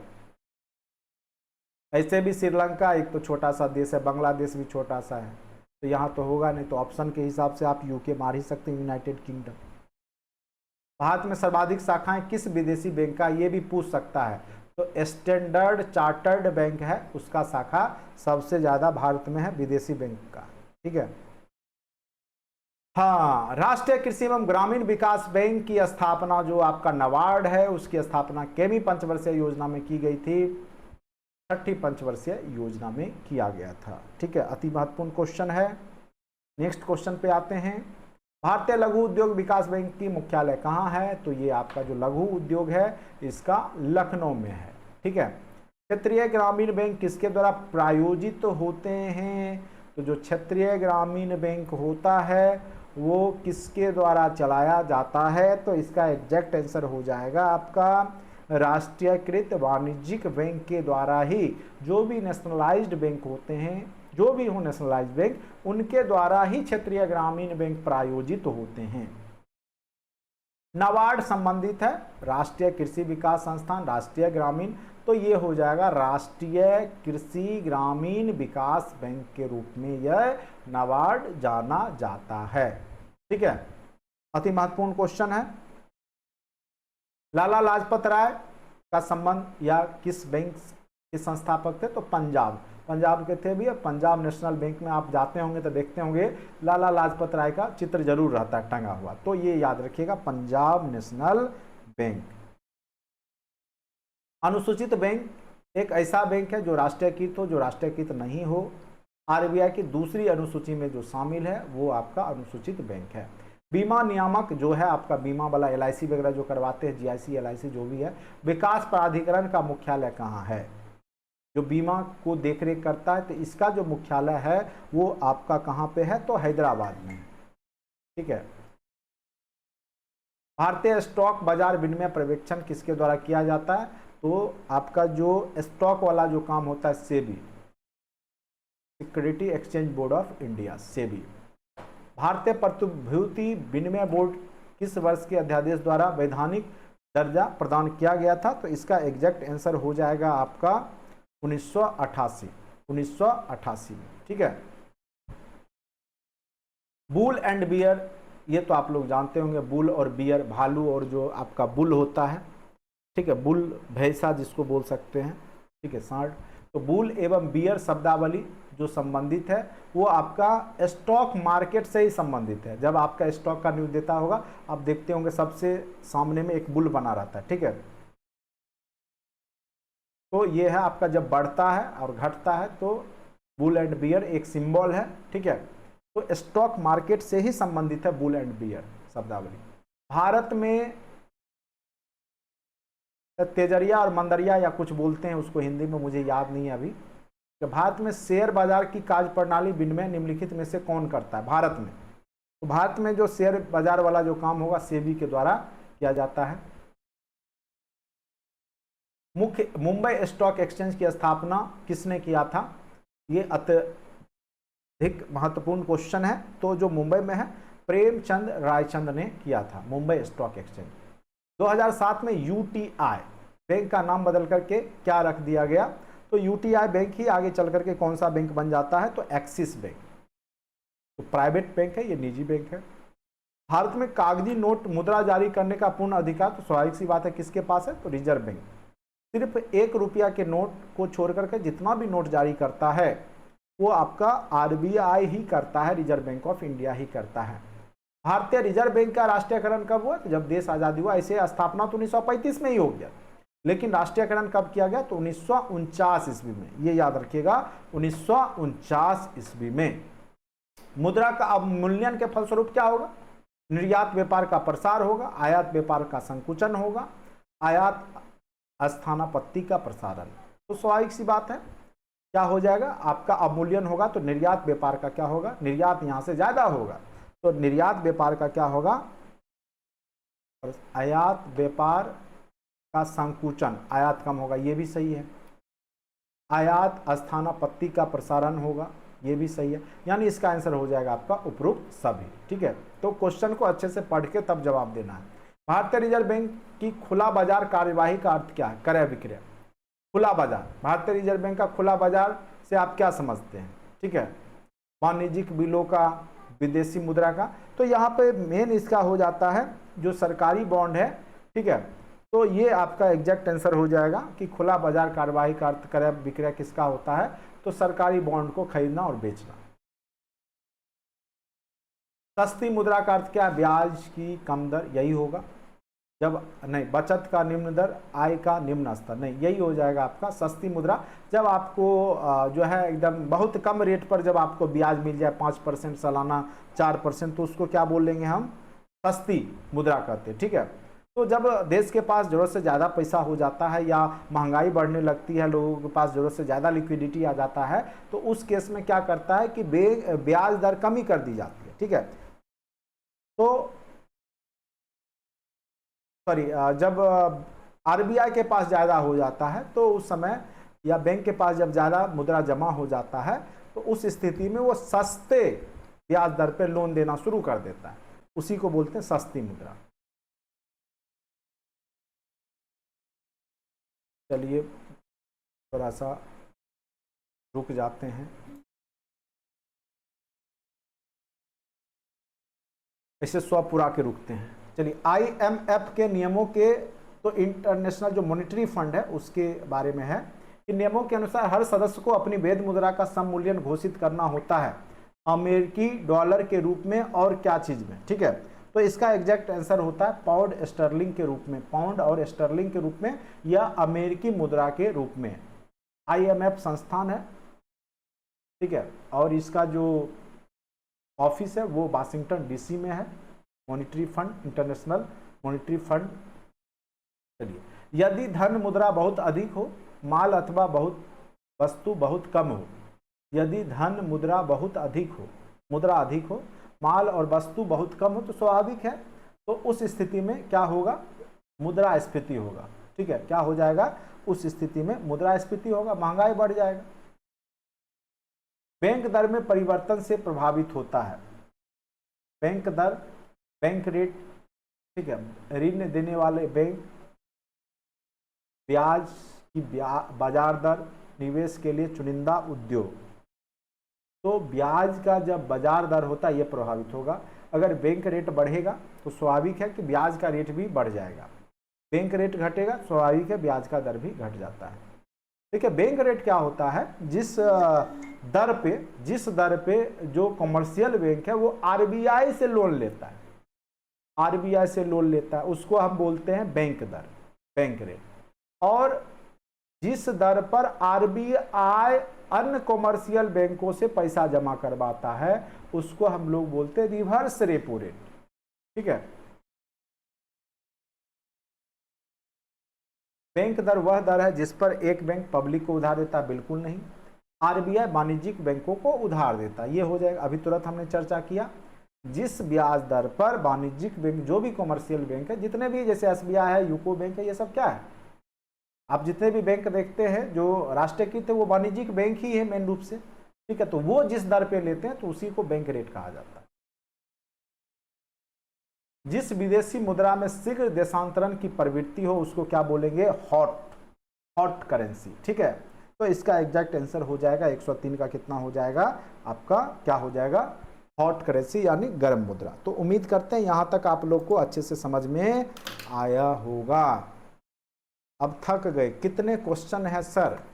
ठीक है, मुझे भी नहीं पता है।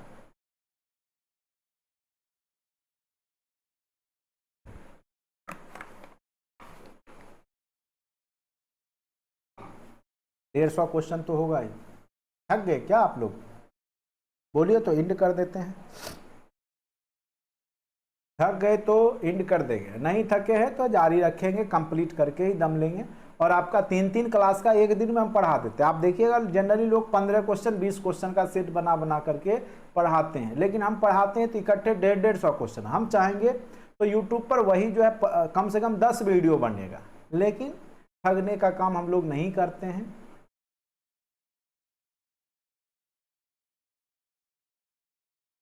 बिल्कुल अभी आपके पास थकने का टाइम नहीं है, बात में तो दम है।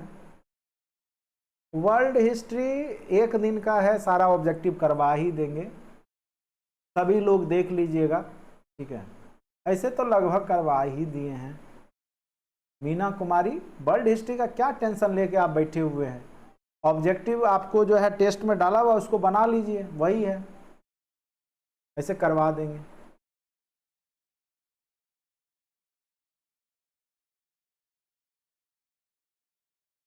भारत में मुद्रा जारी करने का एक अधिकार किसको है? 1 रुपया के नोट और सिक्कों को छोड़ करके, तो आपको पता ही है, भारतीय रिजर्व बैंक। लेकिन अगर 1 रुपया का सिक्का की बात करें तो जो भारत का वित्त मंत्रालय है उसके द्वारा जारी किया जाता है, उसमें वित्त सचिव का साइन होता है, ठीक है। वित्तीय सुधारों का जो नरसिम्हन समिति, अगर कई बार पूछेगा नरसिम्हन समिति क्या चीज से संबंधित था, तो वित्तीय सुधार, बैंकिंग सुधार से था। स्थापना में क्या चीज का ये सुझाव दिया था? तो इसका एग्जैक्ट आंसर है कि ये बैंकिंग संरचना के 4 स्तरीय अधिक्रम की बात की थी।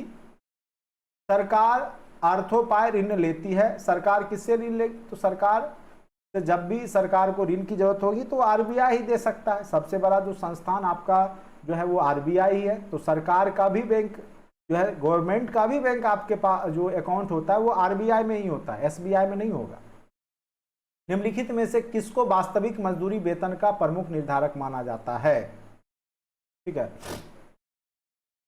तो इसका एग्जैक्ट आंसर हो जाएगा, जो आपका वेतन निर्धारक होता है वो मुद्रा का क्रय शक्ति, ठीक है। अगर मान के चलिए आने वाले समय में 200 रुपया में अगर एक ब्रेड मिले आपको, तो क्या लगता है आपकी डेली मजदूरी दर 500 या 400 रुपया होगी? नहीं होगी ना।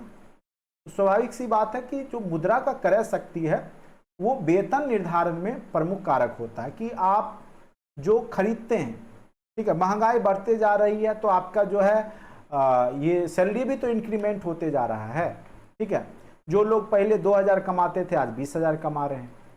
पहले जो शिक्षक को 1500 मिल रहा था 45,000 मिल रहा है, ठीक है।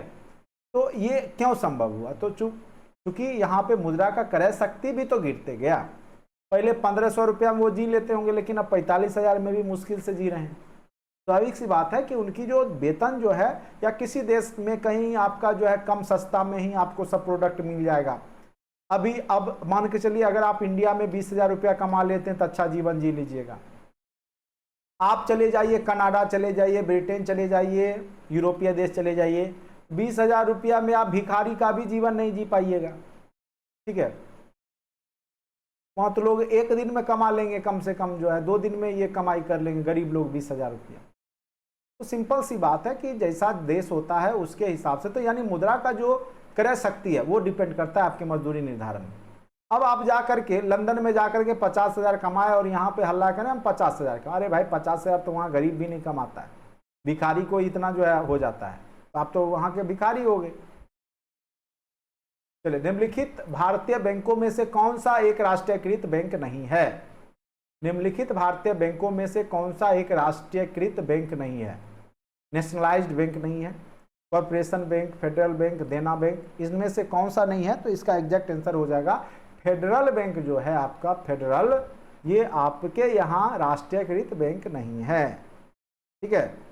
चलिए, ये अमेरिकी बैंक है शायद। भारत में राष्ट्रीय आवास बैंक निम्नलिखित में से किस एक पूर्ण स्वामित्व वाली समानुषंगी के रूप में स्थापित हुआ?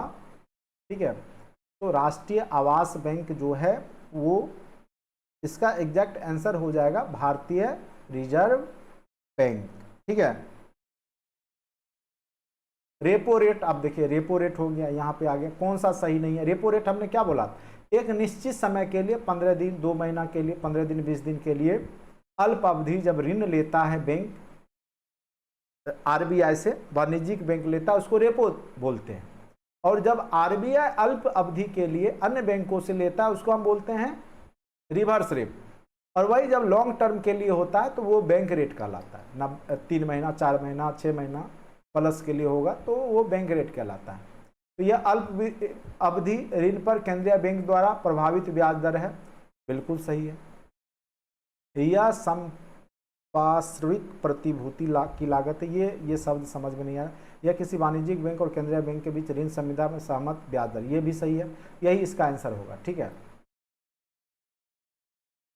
स्वतंत्र भारत की अर्थव्यवस्था के संदर्भ में निम्नलिखित में से कौन सी एक सर्वप्रथम घटित होने वाली घटना थी? ठीक है, तो बीमा कंपनियों का राशि, ये तो बहुत बाद में जाके राष्ट्रीयकरण हुआ, जब बीमा कंपनी भागने लगी बहुत ज़्यादा तब जाके ये हुआ है। और आपको 1969 में जो है आपका रेगुलेशन एक्ट आ गया था। भारतीय स्टेट बैंक का राष्ट्रीयकरण आपका जो है 1955 ईस्वी में हुआ था। ठीक है, बैंकिंग रेगुलेशन एक्ट अधिनियम, तो यहाँ पे जो है सर्वप्रथम घटित यही हुआ था, बैंकिंग रेगुलेशन एक्ट अधिनियम। ठीक है, इसको बैंकिंग रेगुलेशन के तहत लाया गया था। वह कौन सा बैंक है जिसमें कृषकों के पास आसानी से पहुंचने के लिए किसान क्लब बनाए हैं? ठीक है, तो ये इसका एग्जैक्ट आंसर हो जाएगा क्षेत्रीय ग्रामीण बैंक। और किसानों को ऋण मुहैया करने का काम भी आपका जो इसको बोलते हैं रीजनल रूरल बैंक, आरआरबी जिसको बोलते हैं, क्षेत्रीय ग्रामीण बैंक। ठीक है, तो इसको संचालन जो है नाबार्ड के द्वारा किया जाता है, ये भी कई बार क्वेश्चन पूछ देता है। वह कौन सा बैंक है जिसने कृषकों के पास आसानी से पहुंचने के लिए किसान क्लब बनाए हुए हैं? तो क्षेत्रीय जो ग्रामीण बैंक है वो इसका एग्जैक्ट आंसर हो जाएगा। केंद्र सरकार के बजट के चालू खाते में व्यय की सबसे बड़ी मद है। केंद्र सरकार के बजट के चालू खाते में जो खर्चा होता है, सबसे ज्यादा खर्चा, तो वो जो ऋण लेता है ना उसका ब्याज भुगतान में ही आप देखिएगा सबसे ज्यादा वो खर्च यहां पर करता है। ठीक है, नहीं, ये आपका सेकेंड स्थान पे रहेगा। केंद्रीय जो योजना बनाता है ना उसमें ज़्यादा खर्चा होगा। ठीक है, सेकेंड थर्ड स्थान पे ये रहता है, सॉरी ये मिस्टेक हो गया। तो यहाँ पे केंद्रीय आयोजन होगा, सबसे ज़्यादा जो है बजट में जो केंद्रीय योजनाएं होती है उस पर खर्चा होता है। सेकेंड स्थान या थर्ड स्थान पे ब्याज भुगतान होता है। चूंकि हर एक देश ऋण लिए हुए रहता है, भारत भी ऋण लिए हुए है, तो उसमें एक बहुत बड़ा व्यय जो है आपका ब्याज भुगतान में भी जाता है। बजट आप पढ़िएगा तो उसमें क्लियर हो जाएगा। निम्नलिखित में से कौन सा स्रोत संघ सरकार का स्रोत नहीं है? जो कि हो सकता है राज्य सरकार का हो लेकिन केंद्र का नहीं है। तो देखिए, जो आपका उत्पाद शुल्क है ये आपका केंद्र के द्वारा लगाया जाता है, लेकिन जो व्यापार कर है ना, बिजनेस का जो टैक्स लगता है ये आपका राज्य का लगता है। आयकर भी, इनकम टैक्स भी केंद्र का ही होता है। तो व्यापार कर क्या होता है, केंद्र का नहीं होता, ये आपका क्या होता है, राज्य का होता है।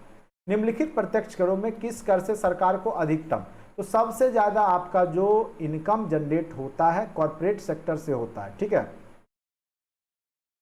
तो निगम कर याद रखिएगा, सबसे ज्यादा जो सरकार को राजस्व की प्राप्ति होती है वो आपका निगम कर से होता है। अगर निगम कर नहीं हो तो आयकर ऑप्शन में हो तब आयकर मारना है। ठीक है, लेकिन निगम है तो निगम मारिएगा। भारत सरकार के बजट के कुल घाटे, किस घाटे का सबसे अधिक योगदान होता है? सबसे ज़्यादा जो है घाटा यहाँ पे सबसे ज़्यादा किस घाटा का योगदान होता है? तो ये आप बजट पढ़िएगा तो उसमें आपको पता चलेगा राजकोषीय घाटा सबसे ज़्यादा आपका यहाँ पर देखने को मिलता है। निम्नलिखित में से कौन सा एक साधन केंद्र सरकार के राजस्व का स्रोत नहीं है? आयकर किसका है? केंद्र का। उत्पाद शुल्क भी केंद्र का। कृषि पर आयकर जो होता है ये राज्य का होता है।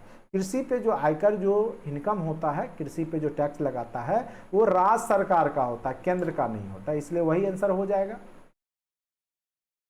भारत सरकार के बजट के आंकड़ों में कुल व्यय, कुल प्राप्तियों के बीच को अंतर को क्या कहेंगे? जितना आपका खर्च हुआ और जितना प्राप्ति हुआ वही जो अंतर होता है वही क्या कहलाता है आपका, क्या कहलाता है?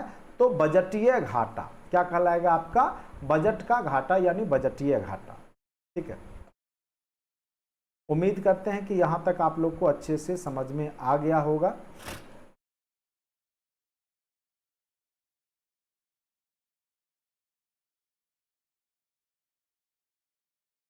भारत जैसा और अविकसित देश जो गतिहीनता और मुद्रास्फीति दोनों से बचने के लिए कृत संकल्प है, वो अधिक और वृद्धिशील मात्रा में जिसको प्राप्ति के उपाय करने होंगे वह है कर, आय, ऋण, अनुदान। ठीक है, तो सबसे ज़्यादा इसमें से अगर उसको जो है मुद्रास्फीति से बचना है, ठीक है, तो वो क्या चीज़ पे विशेष उसको इनकम जनरेट करना होगा, तो टैक्स, कर आय से उसको ज़्यादा इनकम जनरेट करना होगा। हाल ही के वर्षों में संघीय सरकार के बजट में व्यय का सबसे बड़ा मद यानी सबसे ज़्यादा खर्चा किसमें देखने को मिला था, तो यहाँ पे देखिए है ना, रक्षा व्यय, ब्याज की अदायगी, पूंजी व्यय। तो यहाँ पे आपका जो है यहाँ पे क्या चीज हो जाएगा, ब्याज का अदायगी। केंद्रीय योजना नहीं है इसीलिए इस केस में आपका क्या हो जाएगा, ब्याज की अदायगी हो जाएगा।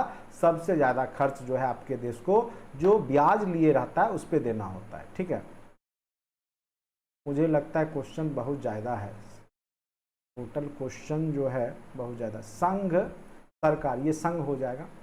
संघ सरकार द्वारा किस कर की वसूली नहीं की जाती है, कॉर्पोरेट टैक्स, कृषि भूमि आयकर, ये संघ सरकार करता है, नहीं करता है ना, कौन करता है, तो राज्य सरकार करता है। तो इसीलिए ये क्या हो जाएगा, कृषि भूमि पर आयकर। यदि सरकार का बजट 1 अप्रैल तक ना पारित हो सके तो सरकारी व्यय किस आधार पर किया जाता है, तो अनुपूरक अनुदान पे किया जाता है। किस पे किया जाएगा, अनुपूरक अनुदान पर किया जाता है। ठीक है, भारत के संविधान में बजट को क्या कहते हैं, वार्षिक बजट स्टेटमेंट, वार्षिक जो है, तो ये वार्षिक बजट स्टेटमेंट ही कहलाता है। भारतीय संविधान में बजट को क्या कहा जाता है, वार्षिक बजट स्टेटमेंट। भारत में किसने आमदनी पर कर की शुरुआत की थी, तो कौन अंग्रेज अधिकारी हैं जिन्होंने यह काम शुरुआत किया था, जो आपका इनकम टैक्स लगना आपके देश में शुरू हुआ, तो उनका नाम था जेम्स विल्सन। क्या नाम था, तो जेम्स विल्सन नाम था। ठीक है, संघ सरकार के कारण राजस्व में सबसे महत्वपूर्ण स्रोत क्या है, ठीक है, तो राजस्व में जो संघ सरकार को सबसे ज्यादा जो राजस्व कर जो आता है कहाँ से आता है, तो स्वाभाविक सी बात है, अभी हमने आपको बताया था कॉर्पोरेट टैक्स से सबसे ज्यादा आता है, निगम कर। निम्नलिखित में से कौन सा भारत सरकार द्वारा नहीं लगाया जाता, सर्विस टैक्स, सेवा कर, मार्ग कर जो रोड टैक्स है, सीमा कर। तो आपका जो मार्ग कर जो होता है ये आपका राज्य का बनता है। ठीक है, तो मार्ग कर आपका नहीं लगाया जाता भारत सरकार। निम्नलिखित में से कौन सा समूह केंद्रीय कर से संबंधित है, जो केंद्र लेता है, उत्पाद शुल्क, बिक्री कर, तो बिक्री कर आपको पता होगा राज्य का बन जाता है। तो ये आपका क्या हो जाएगा, ऑप्शन नंबर बी क्या हो जाएगा, उत्पाद शुल्क, सीमा शुल्क और आयकर, ये तीनों जो है ये केंद्र के द्वारा लिया जाता है। उत्पाद शुल्क, लेकिन बिक्री कर यहाँ राज्य की, इसीलिए ये ऑप्शन नहीं होगा। पूछा केंद्र के द्वारा जो लिया जाता है केंद्रीय कर, तो उत्पाद शुल्क हो गया, सीमा शुल्क हो गया, ठीक है, और आयकर हो गया। ये तीनों जो है आपका केंद्र का ही कर होता है। भारत में कृषि आय कार्ड लगाया जा सकता है राज्य सरकारों के द्वारा। तो कृषि जो है जनरली आपका राज्य सूची का ही विषय है। ठीक है, तो ये राज्य सरकार ही मारिएगा कृषि से संबंधित। निम्नलिखित में से कौन सा प्रत्यक्ष कर है, प्रत्यक्ष और अप्रत्यक्ष हमने टैक्स वाले में बताया था, नहीं पढ़े हैं तो आप कंटेंट में जाकर के थ्योरी पहले पढ़िए। निम्नलिखित में से कौन सा प्रत्यक्ष कर है, तो जिसको डायरेक्ट रूप से जो इनकम जनरेट करता है उससे डायरेक्ट लिया जाता है। विक्रय कर, तो विक्रय कर जो है, संपदा कर, कस्टम ड्यूटी। तो यहाँ पे जो एग्जैक्ट आंसर हो जाएगा आपका, जो आपका संपदा है, संपत्ति का कर है, वो आपसे डायरेक्ट लिया जाता है। विक्रय क्या है कि आप जो प्रोडक्ट खरीदते हैं तो आप दुकानदार को देते हैं, दुकानदार कंपनी को देता है, कंपनी फिर विक्रय टैक्स देता है। ठीक है, कस्टम ड्यूटी भी आपका नहीं है, वो तो आपका जो प्रोडक्ट आप जहाँ से मंगाते हैं, जो प्रोडक्ट आता है, ठीक है, तो उस पे लगता है कस्टम ड्यूटी। तो ये डायरेक्ट जो है वो प्रोडक्ट पे लगता है, आपके अकाउंट से नहीं। लेकिन आपका जो संपदा है, संपत्ति है, उस पे, प्रॉपर्टी पे जो टैक्स लगेगा वो डायरेक्ट रूप से आपका क्या होगा, प्रत्यक्ष कर होगा। भारत की राजकोषीय नीति निम्नलिखित में से कौन सा उद्देश्य शामिल नहीं है, कौन सा उद्देश्य शामिल नहीं है, तो इसका जो आप देखिए कौन कौन सा है, पूर्ण रोजगार, ये राजकोषीय नीति पर डिपेंड करता है। कीमत की स्थिरता भी है। अंतर्राष्ट्रीय व्यापार का विनियमन, ये आपका इसका उद्देश्य नहीं होता है। कराधान एक उपकरण है जो टैक्स क्यों लेता है, मौद्रिक नीति का, राजकोषीय नीति का। तो स्वाभाविक सी बात है, कराधान जो होता है राजकोष में आएगा तभी तो आपका विकास होगा, तो राजकोषीय नीति हो गई है। भारत सरकार का व्यय किस पर इमारत के कारण अधिकतम है, एलपीजी, उर्वरक, तेल। तो सबसे ज्यादा जो है भारत सरकार का व्यय किस, तो सबसे ज्यादा हम लोग जो पेट्रोलियम मंगाते हैं, तेल जो होता है पेट्रोलियम ऑयल, ठीक है, तो उस पर सबसे ज्यादा हम लोग खर्च करते हैं। तो सबसे ज्यादा जो हम लोग आयात करते हैं पेट्रोलियम का, तो यहाँ पे तेल है ऑप्शन में, तो तेल ही होगा, ठीक है। चलिए ऑप्शन, अब नेक्स्ट क्वेश्चन पे आते हैं। निम्नलिखित में से कौन भारत के आर्थिक सर्वेक्षण को प्रकाशित करता है, जो आपका जो सर्वेक्षण करता है वो कौन करता है, इकोनॉमी का सर्वेक्षण कौन करता है, तो आपका जो वित्त मंत्रालय है वही आपका जो है आर्थिक सर्वेक्षण करता है। संघ सरकार द्वारा अर्जित कौन से राजस्व को राज्य सरकारों में वितरित नहीं किया जाता, संघ सरकार द्वारा अर्जित कौन सा राजस्व है जो राज्य सरकार को नहीं दिया जाता है, तो ये है आपका सीमा शुल्क। सीमा शुल्क जो लगता है, हर एक स्टेट में जाइएगा तो सीमा शुल्क लगेगा, तो वहां पे जो है आपका ये वितरित राज्य को नहीं किया जाएगा। भारत में सेवा कर जो सर्विस टैक्स है, इसकी शुरुआत जो है, सर्विस टैक्स की शुरुआत कब की गई थी, तो इसका एग्जैक्ट आंसर हो जाएगा 1994-95 में आपको सर्विस टैक्स की शुरुआत की गई थी। अति महत्वपूर्ण क्वेश्चन है, कौन सी संस्था भारत में राजकोषीय नीति तैयार करता है, तो आपका जो राजकोषीय नीति जो तैयार किया जाता है वो आपका वित्त मंत्रालय ही करता है, इसलिए ऑप्शन नंबर ए हो गया। घाटे की वित्तीय व्यवस्था का अर्थव्यवस्था पर क्या प्रभाव पड़ता है, जब घाटा होगा करों में कमी, मजदूरी में बढ़ोतरी, मुद्रा आपूर्ति में बढ़ोतरी, ठीक है, तो क्या प्रभाव पड़ेगा, तो यहाँ पे क्या होगा कि मुद्रा आपूर्ति में बढ़ोतरी किया जाएगा। तो घाटा जब लगेगा वित्तीय अर्थव्यवस्था में, उसको कंट्रोल करने के लिए क्या किया जाएगा, मुद्रा आपूर्ति में बढ़ोतरी की जाएगी। एक डैश एक भुगतान है जो सरकार किसी उत्पादक को किसी वस्तु के बाजार मूल्य के पूरक के रूप में देती है।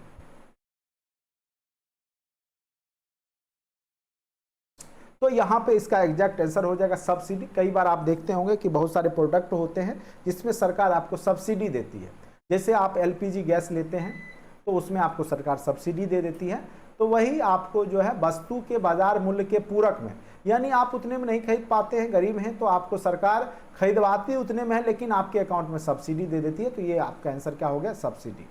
भारत में समान सेवा, आप देखिए ये अति महत्वपूर्ण है, GST, goods and service tax, goods and service tax, ये तो आपको पता होगा 2017 में शुरुआत हुआ था, लेकिन तारीख क्या था, तो 1 जुलाई 2017 जब से आपको जीएसटी लागू किया गया है, तो ये सब थ्योरी में आपको पढ़ाया गया है। वस्तु एवं सेवा कर जो जीएसटी है, निम्नांकित में से कौन सा कर शामिल नहीं है, उत्पादन शुल्क, सीमा शुल्क, सेवा कर, ठीक है, कौन सा इसमें शामिल नहीं है जीएसटी में, तो जीएसटी में आपका जो सीमा शुल्क नहीं लिया जाता है, बाद बाकी उत्पादन शुल्क, सेवा कर, ये सब इसमें इंक्लूडेड है। सामान और सेवा कर सबसे पहले कौन सा देश में लागू किया गया था, जीएसटी सबसे पहले लागू करने वाला जो देश है वो है आपका फ्रांस। सबसे पहले जीएसटी कहां लागू किया गया था, तो फ्रांस में आपका जीएसटी लागू किया गया था। अति महत्वपूर्ण क्वेश्चन है, भारतवर्ष का प्रथम हाइडल पावर प्रोजेक्ट कहां पे शुरुआत किया गया था, तो इसका आंसर हो जाएगा आपका हाइडल जो प्रोजेक्ट है कर्नाटक का जो शिव समुद्रम है वहां पे शुरुआत किया गया था, ठीक है, शिव समुद्रम। भारत में सर्वप्रथम खनिज तेल का कुआं, तो दिग्बोई जो असम में है, वहां पे आपका भारत में सर्वप्रथम जो है खोदा गया था कुआं, दिग्बोई असम सबसे प्राचीन है, ठीक है। अभी सबसे ज्यादा पेट्रोलियम बंबई हाई से प्राप्त होता है। निम्नलिखित में से किसको ब्लैक गोल्ड भी कहा जाता है, तो ब्लैक गोल्ड इसमें से किसको कहा जाएगा, तो कोयला को कहा जाएगा, ठीक है। अगर ब्लैक रिवॉल्यूशन पूछे तब आपको बोलना है पेट्रोलियम, लेकिन अगर ब्लैक गोल्ड पूछे तो आपको किसको बोलना है, तो आपको कोयला को बोलना है। भारत में लिग्नाइट, ये तो हमने बताया था, तमिलनाडु जिसको भूरा कोयला भी कहा जाता है, ठीक है। नेक्स्ट क्वेश्चन पे आते हैं, भारत में कुल उत्पादित विद्युत में परमाणु शक्ति का भाग कितना है, तो इसका बहुत कम पार्ट है, इसका आंसर यहाँ पे गलत है, इनमें से कोई नहीं हो जाएगा, ठीक है। तो परमाणु शक्ति का भाग बहुत ही कम है, तो इनमें से इसमें से कोई नहीं होगा, ठीक है। भारत में लिग्नाइट का सबसे बड़ा उत्पादक, तो अभी तुरंत हमने बताया तमिलनाडु। कुंडनकुलम परियोजना जो है ये खास करके आपका नाभिकीय रिएक्टर है कुंडनकुलम में, काकरापार जिसे गुजरात हो गया, कुंडनकुलम जो है आपका कहाँ पे है स्थित, तो कुंडनकुलम जो है आपका तमिलनाडु में है, काकरापार गुजरात में है, रावतभाटा राजस्थान में है। ये सब क्वेश्चन पूछे जाते हैं, ठीक है। तारापुर आपका महाराष्ट्र में है। तो कुंडनकुलम कहाँ है, तो ये याद रखिएगा तमिलनाडु में। काकरापारा कहाँ पे है, तो गुजरात में है। ये सब नाभिकीय रिएक्टर है, ठीक है, परमाणु संयंत्र। तरल स्वर्ण किसको कहा जाता है, तो तरल सोना पेट्रोलियम को कहा जाता है। तरल सोना किसको कहा जाता है, तो पेट्रोलियम को कहा जाता है। निम्नलिखित में से कौन सा एनर्जी स्टैटिस्टिक्स नामक प्रकाशन को समय समय पर निकालता है, उस संस्था का क्या नाम है, तो केंद्रीय सांख्यिकी संगठन ये निकालता है आपका, ठीक है। ऊर्जा संरक्षण अधिनियम कब से प्रभावी हुआ, तो 2001 से। कब से प्रभावित हुआ है ऊर्जा संरक्षण अधिनियम, तो 2001 से। भारत में वाणिज्यिक ऊर्जा की प्रतिशत पूर्ति कोयले से कितना होता है, तो सबसे ज्यादा कोयला से ही होता है, जिसको हम तापीय ऊर्जा कहते हैं। तो 67% जो ऊर्जा होता है वो आपका कोयला से ही प्राप्त किया जाता है, तापीय ऊर्जा। टरबाइन चला करके जो वेपर से, वाष्प से जो बिजली तैयार किया जाता है। भारत में ऊर्जा का मुख्य स्रोत क्या है, तो तापीय ऊर्जा। सबसे ज्यादा जो है ऊर्जा तापीय ऊर्जा से ही प्राप्त होता है भारत में, भूतापीय नहीं, तापीय याद रखिए, एक भूतापीय अलग है। भारत में सबसे ज्यादा ताप विद्युत उत्पन्न करने वाला राज्य कौन सा है, जो सबसे ज्यादा ताप विद्युत तैयार करता है, तो उसका आंसर हो जाएगा आपका महाराष्ट्र। सबसे ज्यादा ताप विद्युत ऊर्जा उत्पन्न करता है।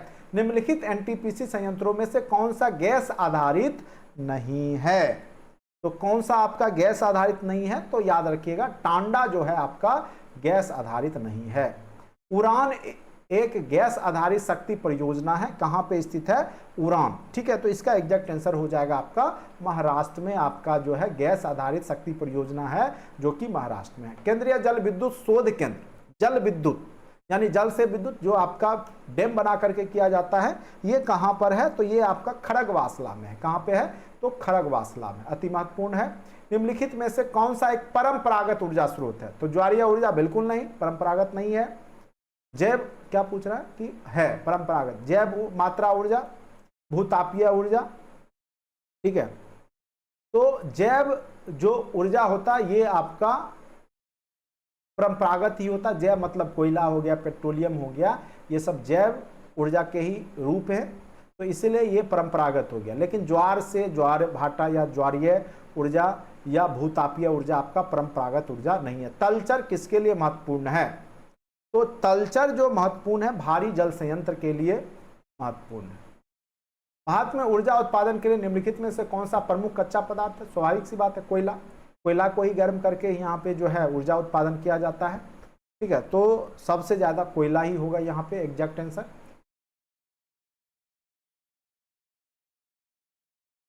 चलिए, बहुत लंबा टाइम हो गया, 160 क्वेश्चन आज रहने देते हैं, ठीक है। अभी बहुत सारा क्वेश्चन बचा हुआ है।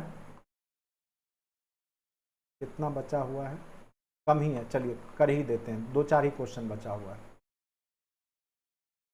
भारत के निम्नलिखित क्षेत्रों में से किसमें भूतापीय ऊर्जा स्रोत नहीं, भूतापीय, अब देखिए ये आ गया, गोदावरी डेल्टा, गंगा डेल्टा, ठीक है। तो गंगा डेल्टा में ऐसा कुछ भी नहीं है, गंगा का डेल्टा मैदान में आपका भूतापीय ऊर्जा सोर्स नहीं है, ये खास करके पठारी भाग में ही ऐसा होता है। एनटीपीसी एक केंद्रीय लोक क्षेत्र उद्यम है जो निम्नलिखित किस क्षेत्र से संबंधित है, तो ये तो आपका विद्युत एनटीपीसी का आप लोग जानते होंगे। एनटीपीसी सब स्टेट, बिहार में भी आपका बाढ़ में एनटीपीसी देखने को मिलता है, तो विद्युत से संबंधित है, ठीक है। नेक्स्ट क्वेश्चन पे आते हैं। निम्नलिखित में से कौन सा परमाणु पावर स्टेशन नहीं है, रावतभाटा, नरौरा आपका यूपी में है, उत्तर प्रदेश में है। रावतभाटा आपका राजस्थान में है, लेकिन रामागुंडम किसी भी प्रकार का परमाणु पावर स्टेशन नहीं है, इसलिए यही आंसर हो गया। मुद्रा पावर प्लांट किस राज्य में स्थित है, मुद्रा पावर प्लांट जो स्थित है वो गुजरात में है, ठीक है। 100% सौर ऊर्जा पर चलने वाला भारत का पहला केंद्र शासित प्रदेश कौन सा बन चुका है, जहां सौर ऊर्जा ही प्रमुख ऊर्जा का सोर्स है, वो आपका है दीव, दमन दीव नाम सुने होंगे, दीव। तो इस प्रकार हमने 165 क्वेश्चन को आपको अच्छे से समझाने का प्रयास किया। उम्मीद करते हैं कि आप लोग को समझ में आया होगा।